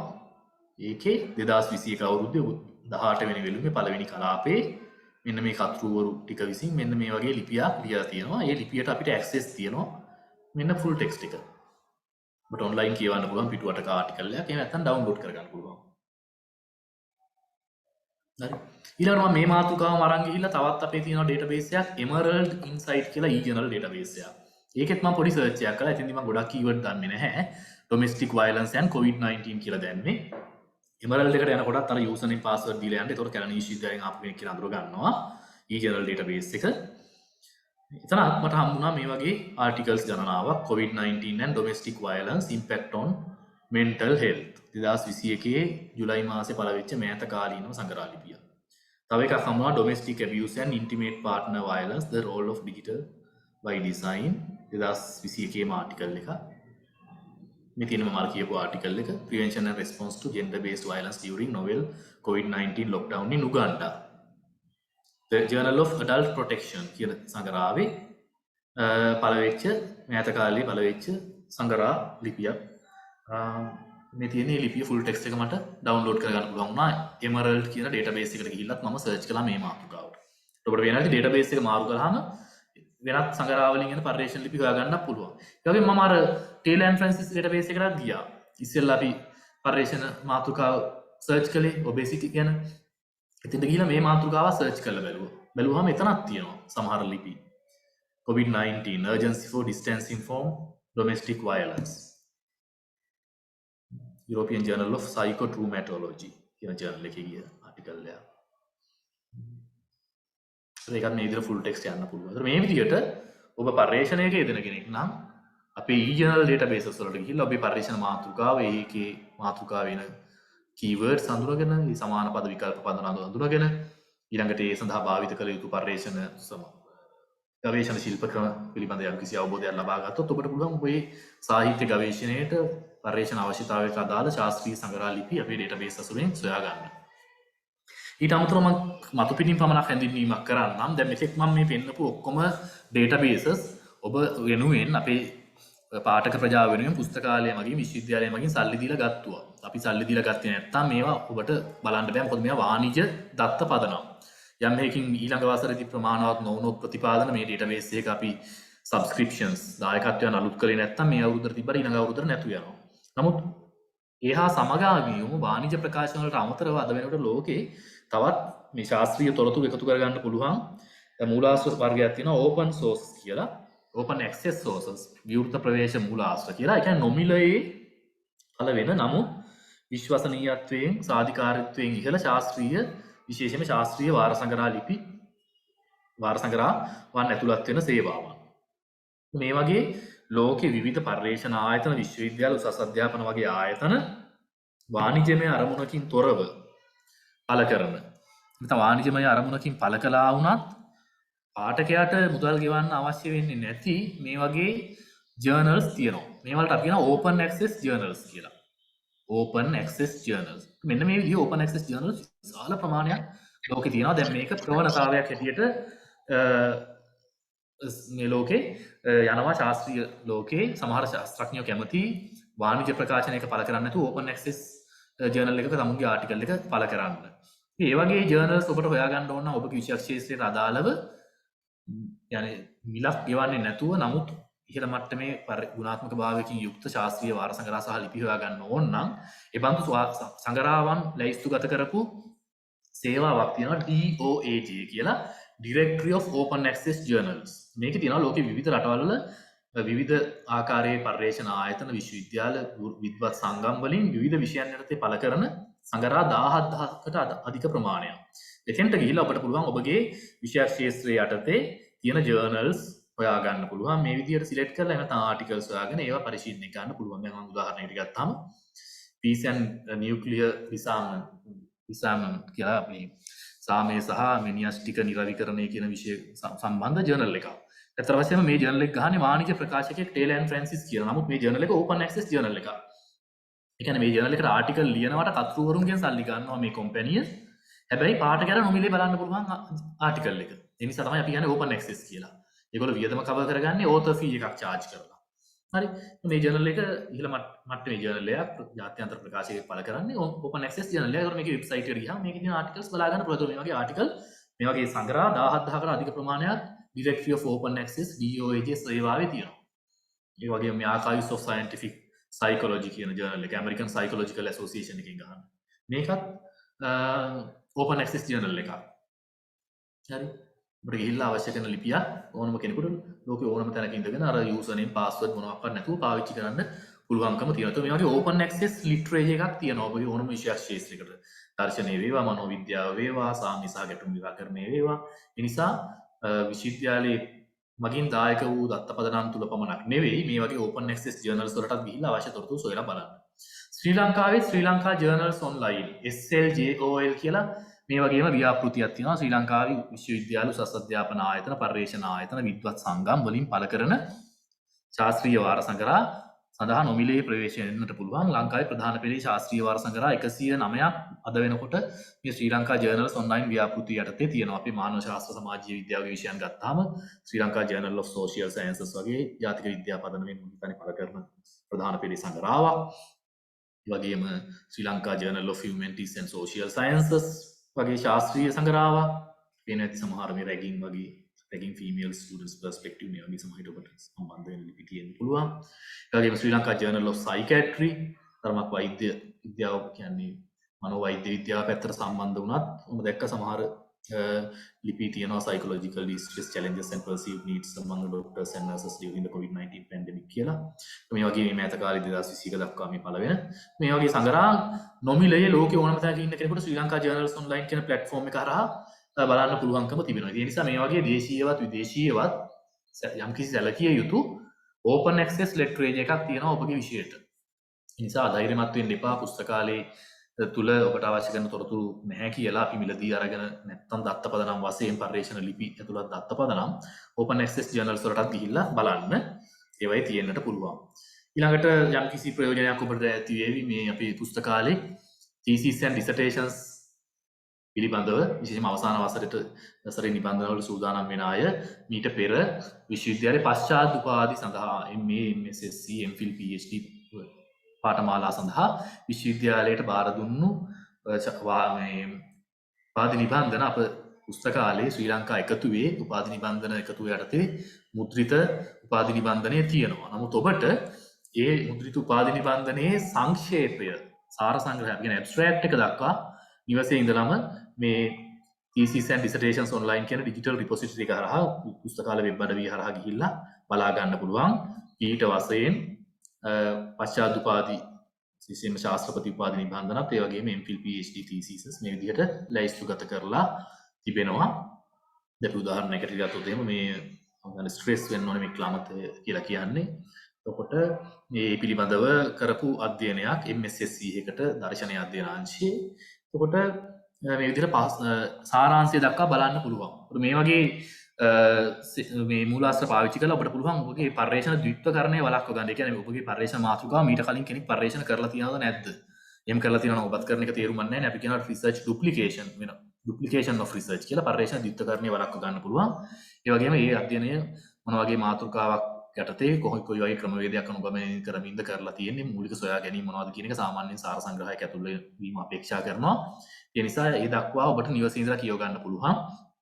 ඒ වගේම පුස්තකාලයට ඇවිල්ලා ඊළඟට ඒකේ මුද්‍රිත මේ පශ්චාත් උපාධි නිබන්ධනය පරිශීලනය කරන්නට පුළුවන්. ඒක විශේෂයෙන්ම සිව්වන වසර ශිෂ්‍යයන්ගේ දැන ගැනීම සඳහා මම මේ වෙලාවේ මතක් කරනවා. අපි පසුගිය 10 වෙනිදා ඉඳලා පුස්තකාලයේ සියලුම සේවා අංශයන් උදෑසන 8 සිට සවස් 4 දක්වා සතියන්ත ඇතුළත අවසාන වසර උපාධි නිබන්ධන සඳහා සූදානම් වෙන ශිෂ්‍යයන් සඳහා විවෘත කරලා තියෙනවා. ඒ වගේම පශ්චාත් උපාධි ශිෂ්‍යයන් සඳහා විවෘත කරලා තියෙනවා. නිසා ඔබට ඕන වෙලාවක සතිය ඕනම දවසක රජයේ නිමාඩු දින හැර පුස්තකාලයට ඇවිල්ලා 8-4 අතරේ මේ උපාධි නිබන්ධන එකතුව සහිත ශ්‍රී ලංකා එකතුව සහ පුස්තකාලයේ වෙනත් ඕනම අංශයක් පරිශීලනය කරන්න පොත් බැහැරදගෙන යන්න රිටර්න් කරන්න හැකියාව තියෙනවා. සාමාන්‍ය ශිෂ්‍යයන් අපි ඇතුළත් කරගන්නේ නැහැ.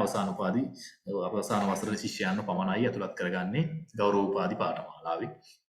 ඒ වගේම ඉතින් අපි පුස්තකාලෙන් මේ මම කතා කළේ අපේ පුස්තකාලේ තියෙන සම්පත් පිළිබඳව ඉලෙක්ට්‍රොනික තොරතුරු සම්පත් අනික අවසාන මිනිත්තු 5ෙන්ම කතා කරන්න අපෙන් ඔබට දෙන්න පුළුවන් සේවාවන්. මම ඔබට කිව්වා මේ විශාල මුද්‍රිත සහ ඉලෙක්ට්‍රොනික තොරතුරු සම්පත් ප්‍රමාණයක් තියෙනවා අප සතුව. විශේෂයෙන්ම ඔබගේ පර්යේෂණ කටයුතු වලදී ඔබගේ සාහිත්‍ය ගවේෂණයට ලිටරේචර් සර්ච් එකට සූදානම් වෙනවා නම් ඒ ඇසුරින් ලිටරේචර් රිවිව් එක සාහිත්‍ය විමර්ශනය ලියන්න සූදානම් වෙනවා නම් ඔබට මේ සාහිත්‍ය පරිශීලනය කරන්න වෙනවා. සංග්‍රහ ලිපි හොයා ගන්න වෙනවා. ඊළඟට ශබ්දකෝෂ විශ්වකෝෂ වගේ විමර්ශන මූලාශ්‍ර මුද්‍රිත ග්‍රන්ථ ඉලෙක්ට්‍රොනික ග්‍රන්ථ. તો මේවා සර්ච් කරනකොට ඔබට යම්කිසි ගැටලුවක් එනවා නම් ඔබේ මාතෘකාවට අදාළ තොරතුරක් හොයාගන්න, ලිපියක් හොයාගන්න ප්‍රශ්නයක් ගැටලුවක් තියෙනවා නම් අපිට පුළුවන් ඔබට උදව් කරන්න. මම ඉන්නේ සමාජ විද්‍යා පීඨයේ පීඨ පුස්තකාලය අධිපතිවරයා හැටියට ඔබට පුළුවන් මාගෙත් එක්ක කතා කරලා ඔබගේ පරිශ්‍රණ මාතෘකාව මම අර කිව්වේ ගිය අවුරුද්දේ ළමයි ඇවිල්ලා ඒගොල්ලෝ පරිශ්‍රණ මාතෘකාව කතා කරලා ඒ කී කන්සෙප්ට්ස් හඳුනාගෙන උදව් අරගත්තා කියලා ආටිකල්ස් හොයාගෙන ඒ වගේ ඔබටත් මට උදව් කරන්න පුළුවන්කම තියෙනවා. ඒක අපි සේවාවක් හැටියට ලබා දෙනවා ඔබගේ ලිටරේචර් සර්වර් එකට උදව් කරන්න. ඒ වගේම තමයි ඔබගේ උපාධි නිබන්ධනය ලියනකොට එහෙම නැත්නම් පරිශ්‍රණ ලිපියක් ලියනකොට ඔබගේ රෙෆරන්සස් මැනේජ් කරගන්න කොහොමද හරියට රෙෆරන්සස් ටික දාගන්නේ? දැන් අධ්‍යයනාංශයෙන් කියලා තියෙනවා නම් කිසියම් නිශ්චිත ක්‍රමවේදයක් අපි කියනවා රෙෆරන්ස් මැනුවල් එකක් ස්ටයිල් එකක් කියලා APA ස්ටයිල් එක වෙන්න පුළුවන්. කොහොමද ඒ අනුව රෙෆරන්ස් ලිස්ට් එක හදාගන්නේ? හරි. මේ විදිහට කොහොමද රෙෆරන්සස් හරියට දාන්නේ? සයිටේෂන්ස් කොහොමද ටෙක්ස්ට් එකට දාන්නේ? ඕතගේ නම අවුරුද්ද යන ආදි වශයෙන් පිටු අංක දාලා හරියට නිශ්චිත සම්මත ක්‍රමයකට අනුව රෙෆරන්ස් ලිස්ට් එක හදාගන්නේ කොහොමද? ගොඩක් අපේ විශ්වවිද්‍යාල නම් පාවිච්චි කරන්නේ APA කියන ස්ටයිල් එක. පොතක් රෙෆරන්ස් ලිස්ට් එකට දාගන්න විදිහ, පොතක චැප්ටර් එකක් දාගන්න විදිහ, ඊබුක් එකක් දාන විදිහ, ඊ ජර්නල් එකක් දාන විදිහ රෙෆරන්ස් ලිස්ට් එකට, කොන්ෆරන්ස් පේපර් එකක් දාන විදිහ මේවා වෙනස් වෙනවා. તો මේවා සම්බන්ධයෙන් තියෙනවා ස්ටයිල් මැනුවල්ස් කියලා. කොහොමද හරියට පොතක් රෙෆරන්ස් එකක් දෙන්නේ. හරි. તો මේ පිළිබඳව ඔබට අවබෝධයක් නැත්නම් උදව් කරන්න පුළුවන් අපිට. මග පෙන්වන්න පුළුවන්, වැඩමුළු සංවිධානය කරන්න පුළුවන්. ඒ වගේම මේ රෙෆරන්ස් මැනේජ් කරගන්න software තියෙනවා. මේ මෙන්ඩලේ වගේ ඕපන් සෝස් software එකක් පාවිච්චි කළාම ඔබට ඔබගේ word processor එකේ අපි කියමුකෝ MS Word වෙන්න පුළුවන්. ඔබගේ උපාධි නිබන්ධනයේ ටයිප් කරගෙන යන අතරතුර ඔටෝමැටිකලි රෙෆරන්සස් අරගෙන ඒක සයිටේෂන් එක හැටියටත් දාගන්න රෙෆරන්ස් ලිස්ට් එකත් ඔටෝමැටිකලිම හැදෙන්න මේ පාවිච්චි ගන්න පුළුවන් නොමිල මෘදුකාංක තියෙනවා. ඒතර මේ මෘදුකාංක පාවිච්චි කරලා කොහොමද පහසුවෙන් ඔබ රෙෆරන්ස් ලිස්ට් එක හදාගන්නේ කියන එක පිළිබඳව අපි උගන්වනවා, පුහුණු කරනවා. ඒක පුද්ගල වශයෙන් හෝ කණ්ඩායම් වශයෙන් ඉල්ලීම පරිදි අවශ්‍යතාවය පරිදි reference management software, bibliographic management software, citation management ඒ වගේ දේවල් ගැන අපිට උදව් කරන්න උගන්වන්න පුළුවන්. ඒ වගේම ඔබ අධ්‍යයනයක් කරගෙන යන වෙලාවේදී ඔබට අවශ්‍ය කරන සංගරා ලිපියක් නැත්නම් පොතක chapter එකක් අපේ පුස්තකාලේ නැත්නම් මුද්‍රිතව නැත්නම් අපේ ඩේටාබේසස් වලත් නැත්නම් අපිට පුළුවන් ලංකාවේ වෙනත් පුස්තකාලයකින් විශ්වවිද්‍යාල පුස්තකාලයකින් ඒක ඔබ වෙනුවෙන් ගෙන්වලා දෙන්න පිටපතක්. ඒකට අපේ තියෙනවා document supply service කියලා සර්විස් එකක්. අපේ වෙබ් අඩවියට ගියාම document supply service කියන තැන හොයාගන්න. එතනට ගිහිල්ලා තියෙනවා පොඩි request form එකක්. ඒක download කරලා මේ වගේ ඔබේ විස්තර ටික දාලා ඔබට අවශ්‍ය ජර්නල් ආටිකල් එකක්ද බුක් චැප්ටර් එකක්ද කියලා දාලා පුළුවන් තරම් ඔබ හොයන පොතේ හරි චැප්ටර් එකේ ජර්නල් එකේ විස්තර අපිට දෙන්න. ඊට පස්සේ අපි ඔබට ඒ ලිපිය සොයලා ඊමේල් හරහා ලැබෙන්න සලස්වන ඩොකියුමන්ට් සප්ලයි සර්විස් එකක් තියෙනවා. ඒ වගේම තමයි ඔබ ශාස්ත්‍රීය ලේඛනකරණයේ යෙදෙනකොට උපාධි නිබන්ධන ලියනකොට විවිධ තැන්වලින් ඔබ අන්තර්ජාලයෙන් වෙන්න පුළුවන් වෙනත් අයගේ පොත් වලින් ලිපි වලින් තොරතුරු අරගෙන ලියනකොට ඔබ නොදැනුවත්ව හෝ දැනුවත්ව ඔබේ අතින් මේ රචනා චෞරත්වය කියලා දෙයක් වෙන්න පුළුවන්. ඒ කියන්නේ අනික් අයගේ අදහස් අරගෙන කොපි පේස්ට් කරලා තමුන්ගේ අදහස් වගේ තමුන්ගේ මේ නිබන්ධනේ ලියාගෙන යනවා. අපි ඒකට කියනවා ප්ලේජරිසම්. රචනා චෞරත්වය. අපිට පුළුවන් අනික් අයගේ අදහස් අරගන්න. ඒකට තමයි අපි සාහිත්‍ය ගවේෂණයක් කරන්නේ, සාහිත්‍ය විමර්ශනයක් ලියන්නේ. හැබැයි ඒකදී කොහෙන්ද මේ මූලාශ්‍රය ගත්තේ කියන එක හරියට රෙෆරන්සස් දෙන්න ඕනේ. එහෙම නොදී ඒවා ලියාගෙන ගියොත් එහෙම ඊළඟට අපි ප්ලේජරිසම් කියන රචනා චෞරත්වය කියන චෝදනාවකට ලක් වෙනවා. ඒතකොට මේක ශාස්ත්‍රීය ලේඛනකරණයේදී බොහොම තදබල චෝදනාවක්. සමහරවිට ඔබේ උපාධි නිබන්ධනය පශ්චාත් උපාධි මට්ටමේදී නම් එක්සැමිනර්ට යන්නේ නැතුව රිජෙක්ට් වෙන්නත් පුළුවන්. මොකද අද වෙන විට මේ ප්ලේජරිසම් කියන එක ඩිටෙක්ට් කරන්න පුළුවන් මෘදුකාංග තියෙනවා. අපේ විශ්වවිද්‍යාලේ පාවිච්චි කරන උරුකුන් කියලා software එකක්. ඔබේ උපාධි නිබන්ධනයේ soft copy එක ඒකට අප්ලෝඩ් කළාම එයා report එකක් දෙනවා. කොච්චර දුරට ඔබගේ උපාධි නිබන්ධනය අනික් ඒවාට සමානද කියලා similarity report එකක් දෙනවා. ඒත් මේක මේ රතු පාට පැත්තට වැඩියෙන් ගිහිලා තිබ්බොත් එහෙම 10ක් 15ක් පැනලා තිබ්බොත් එහෙම ඒක බාර ගන්නේ නැතුව රිජෙක්ට් කරනවා පශ්චාත් උපාධි අධ්‍යයන පීඨ වගේ තැන්වලදී. හරි ඒ නිසා ඔබගේ ලේඛනය කොයිතරම් දුරට වෙනත් ලේඛන එක්ක සමානද මොන වගේ වයින්ද ඇවිල්ලා තියෙන්නේ ඒවා වෙනස් කරගන්න ඕන නම් ඒ සඳහා අවශ්‍ය කරන සිමිලැරිටි චෙක් කරන්න, ප්ලේජරිසම් චෙක් කරන්න, රචනා චෞරත්වය චෙක් කරන්න අපිට මේ මෘදුකාංග හරහා උදව් කරන්න පුළුවන්. ඒ හරහා ඔබගේ ශාස්ත්‍රීය ලේඛනයේ ගුණාත්මක භාවය වැඩි කරගන්න උදව් කිරීමේ හැකියාව තිබෙනවා. ඒ වගේම පර්යේෂණ මට්ටමට එනකොට ඔබ සතු පර්යේෂණ ලිපි එකක් පිටපතක් තියෙනවා නම් ඒක පළ කරන්න වඩාත්ම සුදුසු ඒ විෂය ශාස්ත්‍රයේ තිබෙන ඉහළ මට්ටමේ සංග්‍රහව මොකක්ද කියන එක තෝරගන්න අපිට උදව් කරන්න පුළුවන්. හරි. ඒ වගේම වර්තමානයේ ලොකු ගැටලුවක් තියෙනවා. සමහර ප්‍රකාශකයෝ ඉන්නවා ව්‍යාජ සංග්‍රහ predatory journals කියලා දෙයක් හඳුන්වලා දීලා කතෘවරුන්ගෙන් සල්ලි අය කරලා ඒවා පළ කරන්නේ නැතුව පළ කළා වුණත් ඒවා නියමිත සමාලෝචන ක්‍රියාවලියකට සංස්කරණයකට ලක් කරන්නේ නැතුව අඩු ගුණාත්මක භාවයකින් යුක්තව පළ කරන ඒ වගේ සංගරා තියෙනවා. ඉතින් ඒවයින් හොඳ සංගරාවක් වෙන් කරලා අඳුන ගන්න ඒ වගේ දේවල් වලදී අපිට පර්යේෂකයන්ට උදව් කිරීමේ හැකියාව තියෙනවා. මේ වගේ සේවාවන් ගණනාවක් අපි අර තොරතුරු සොයා ගැනීමට අමතරව පර්යේෂණ වල නිරත වෙන අයට පුස්තකාලය හරහා සේවාවන් හැටියට ලබා දෙනවා. ඊට අමතරව පොදුවේ ඔබ පුස්තකාල පරිශීලකයෙක් නම් පුස්තකාලයේ සාමාන්‍ය සේවා අංශ ඒවයි තිබෙන එකතුව පුස්තකාල පරිශීලනය පිළිබඳ නීති රීති ඔබට ගෙන යා හැකි පොත් ප්‍රමාණ ඒ අනාදී වගේ දේවල් දැනගන්න අපි සම්පාදනය කරපු පුස්තකාල අත්පොත පරිශීලනය කරන්න පුළුවන්. ඒකත් අන්තර්ජාලයට එකතු කරලා තිබෙනවා. මේ කියන කාරණා ටික තමයි මට අද දවසේදී ඔබට කතා කරන්න උවමනා වුණේ. ඒතකොට මම මුලින්ම පුස්තකාලය පිළිබඳ මූලික හැඳින්වීමක් කරලා පුස්තකාලයෙන් පොතක් සොයා ගන්න ආකාරයේ සූචිය පිළිබඳ හැඳින්වීමක් කරලා ඊළඟට මේ පවතින තත්ත්වයට සුවිශේෂීව නිවසේ සිට කොහොමද ඔබ පුස්තකාලයේ ඉලෙක්ට්‍රොනික ග්‍රන්ථ ඉලෙක්ට්‍රොනික වාර සංග්‍රහ දත්තපද නම් භාවිත කරලා පොතක් සොයාගන්නේ, ශාස්ත්‍රීය වාර සංග්‍රහ ලිපියක් සොයාගන්නේ, පර්යේෂණ මාතෘකාවක් කොහොමද ගවේෂණයට ලක් කරන්නේ කියන කාරණා පිළිබඳව කතා කරලා අවසාන වශයෙන් පර්යේෂණ වල නිරත වෙන අය සඳහා පුස්තකාලයෙන් සැපෙන සුවිශේෂී සේවාවන් පිළිබඳව තමයි සඳහන් කරන්නට යෙදුනේ. එතකොට මෙතනදී මේ කාරණා වලට අතිරේකව යමක් දැනගන්න තිබෙනවා නම් මා දන්නේ කාල වේලාව කොහොමද කියලා ඒ අනුව ඒ සඳහා අවස්ථාව යොදා ගන්න පුළුවන්. ඒ වගේම ඕනම අවස්ථාවකදී ඕනම විමසීමක් කරන්න මගේ ඊමේල් ඇඩ්‍රස් එක සහ කාර්යාලීය දුරකථන අංකය තිබෙනවා. මේ දිනවල අපි වැඩි කාලයක් රාජකාරී වේලාව තුල කාර්යාලයේ රැඳෙන නිසා ඔබට අවශ්‍ය නම් දුරකථන ඇමතුමක් දීලා වුණත් ඔබගේ අවශ්‍යතාවයක් ඉෂ්ට කරගන්න පුළුවන්කම තිබෙනවා. ඒ නිසා ධෛර්යමත් වෙන්නේ නැතුව මේ කාල සීමාව තුල තිබෙන මේ හඳුන්වා දුන්නු සම්පත් වලින් උපරිම ප්‍රයෝජන අරගෙන සේවාවන්ගෙන් උපරිම ප්‍රයෝජන අරගෙන ඔබගේ අධ්‍යයන කටයුතු සාර්ථකව කරගෙන යන්න කියලා ඉල්ලා සිටිමින් මේ අවස්ථාව ලබා දීම පිළිබඳව අධ්‍යයන අංශයට ස්තුතිවන්ත වෙමින් මගේ මේ ඉදිරිපත් කිරීම ශ්‍රවණය කළාට ඔබ සියලු දෙනාටම ස්තුතිවන්ත වෙමින් නවතිනවා. බොහොම ස්තුතියි.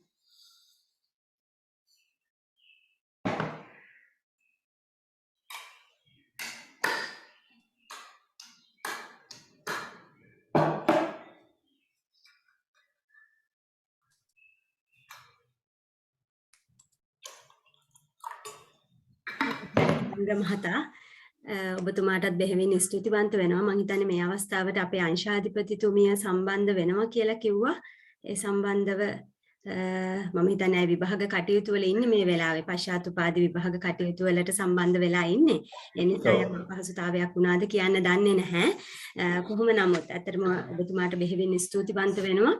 මොකද පුස්තකාල පරිශීලනය පිළිබඳව පුස්තකාල භාවිතය පිළිබඳව ඔබතුමා අපේ අධ්‍යනාංශ විද්‍යාර්ථීන් එතකම ආචාර්ය මණ්ඩලය අපි හැම දිනකටම දැන ගැනීමට අවශ්‍ය ඉතා වැදගත් කරුණු ප්‍රමාණයක් ඉදිරිපත් කරා.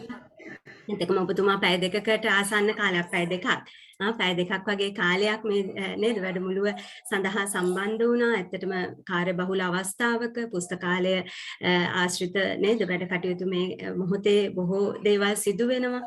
ඉතින් එවැනි කාල වකවානුවක අපි වෙනුවෙන් අපේ අධ්‍යනාංශය වෙනුවෙන් අපි කරපු ආරාධනය පිළිගෙන බොහොම නිහතමානීව පිළිගෙන සහ ඒකම මම දැක්ක විශේෂත්වය තමයි තාම කැමැත්තෙන් මේ දරුවන්ට උදව් කිරීමේ කාර්යය. මොකද ඔබතුමාත් දන්නවා අපිත් දන්නවා දරුවෝ මේ වෙලාවේ අසරණ වෙලා ඉන්නේ. මොකද ඒගොල්ලන්ට විශ්වවිද්‍යාලය තුල පුස්තකාල පහසුකම් ලබා ගැනීම පිළිබඳ ගැටලු ඇති වෙලා තියෙන නිසා මම ඔබතුමාගෙන් පෞද්ගලිකවත් කෝල් අරගෙන කීප සැරයක්ම ඇහුවා මේ දරුවෝ මෙහෙම කියනවා මේගොල්ලන්ට මොකක්ද අපිට දෙන්න පුළුවන් පහසුකම කියලා. ඒ හැම අවස්ථාවකදීම ඔබතුමා ඇත්තටම බොහොම ඒ උවමනාවෙන් අපේ දරුවන්ගේ අවශ්‍යතාවය තේරුම් අරගෙන අපිට ඒ හැම දෙයකටම අවශ්‍ය උත්තර ලබා දුන්නා. ඉතින් ඒත් එක්කම මේ අවස්ථාව තුළ පැය දෙකක් වගේ කාලයක් අපේ අධ්‍යනාංශය වෙනුවෙන් කැප කරලා ඒත් එක්කම ඊටාම ඒ කියන්නේ අපේ අධ්‍යනාංශයේ වගේම විශ්වවිද්‍යාලයේම සියලුම ශිෂ්‍යයන් වෙනුවෙන් අපේ විශේෂයෙන්ම සමාජීය විද්‍යා පීඨය තුළ ඔබතුමා කටයුතු කරන්නේ. ඉතින් මේ පීඨයේ සියලු දරුවන්ගේ අවශ්‍යතාව වෙනුවෙන් ඔබතුමා කරන මේ වටිනා සේවය මම අගය කරනවා. ඒත් එක්කම ඔබතුමා කිව්වා අපේ දරුවන්ට ආරාධනා කරා ඕනෑම අවස්ථාවක Tamanගේ ෆයිනල් ඉයර් තීසිස් කරන අවස්ථාවේදී ඔබතුමා උදාහරණ සමගින් පෙන්නුවා. ඔබතුමා නේද ඒ අවශ්‍ය සහාය ලබා දුන්න ආකාරය. එතකම අපේ දරුවන්ට ඕනෑම අවස්ථාවක ඔබතුමා සමග සම්බන්ධ වෙලා ඒගොල්ලන්ගේ පර්යේෂණ නිබන්ධ කාර්යයන් සාර්ථක කරගන්න හැකියාව තියෙන බවත් මතක් කරා. ඒකටත් බොහොම ස්තුතියි ඔබතුමාට. ඉතින් ආචාර්ය තරංග මහතා තරංග රණසිංහ මහතා කැලණි විශ්වවිද්‍යාලයේ ජ්‍යෙෂ්ඨ සහකාර පුස්තකාලයාධිකාරී තුමා විදිහට කටයුතු කරනවා. ඒත් එක්කම අපේ පීඨයට සමාජීය විද්‍යා පීඨය තුල ඔබතුමා පීඨේ නියෝජනය කරන පුස්තකාලයාධිකාරීවරයා විදිහට කටයුතු කරන කෙනෙක්. ඒත් එක්කම මේ කාලීන අවශ්‍යතාවය තේරුම් අරගෙන ඒ කාලීන අවශ්‍යතාවය සම්පූර්ණ කරන්න අපේ අධ්‍යයන අංශයට ඔබතුමාගෙන් ලබා දුන්න සහයෝගය මම ඉතා කෘතඥපූර්වකව අගය කරනවා. එතකොට පුස්තකාල සේවාව සම්බන්ධව අපිත් නොදැනගෙන හිටපු බොහෝ කරුණු කොච්චර සේවාවක් මේ ස්ථානයෙන් ලබා ගන්න පුළුවන්ද කියන එක පිළිබඳව අපි මමත් ඇත්තටම අද තමයි ගොඩක් කරුණු දැනගත්තේ. ඉතින් ඒ නිසා මම හිතනවා අපේ විද්‍යාර්ථීන්ට මේක ඉතාම වටිනා අවස්ථාවක්. මේ දේශනයට සම්බන්ධ වීම හරහා ඒගොල්ලන්ගේ කියන්නේ තවදුරටත් පීඩනයටපත් නොවි පුස්තකාලය හා සම්බන්ධ වෙලා අවශ්‍ය සේවාවන් ලබා ගන්න පුළුවන් වීම ඒ දැනුවත් වීම සම්බන්ධව ඔබතුමාට ස්තුතිවන්ත වෙනවා. දර්ශන අධ්‍යයන අංශය වෙනුවෙන් අපේ අංශාධිපතිතුමිය එතකම ආචාර්ය මණ්ඩලයේ සියලු සමාජික බවතුන් සහ අපේ විද්‍යාර්ථීන් වෙනුවෙන් ඔබතුමාට බෙහෙවින් කෘතඥපූර්වක ස්තුතිවන්ත වෙනවා. බොහොම ස්තුතියි. හොඳයි. බොහොම ස්තුතියි.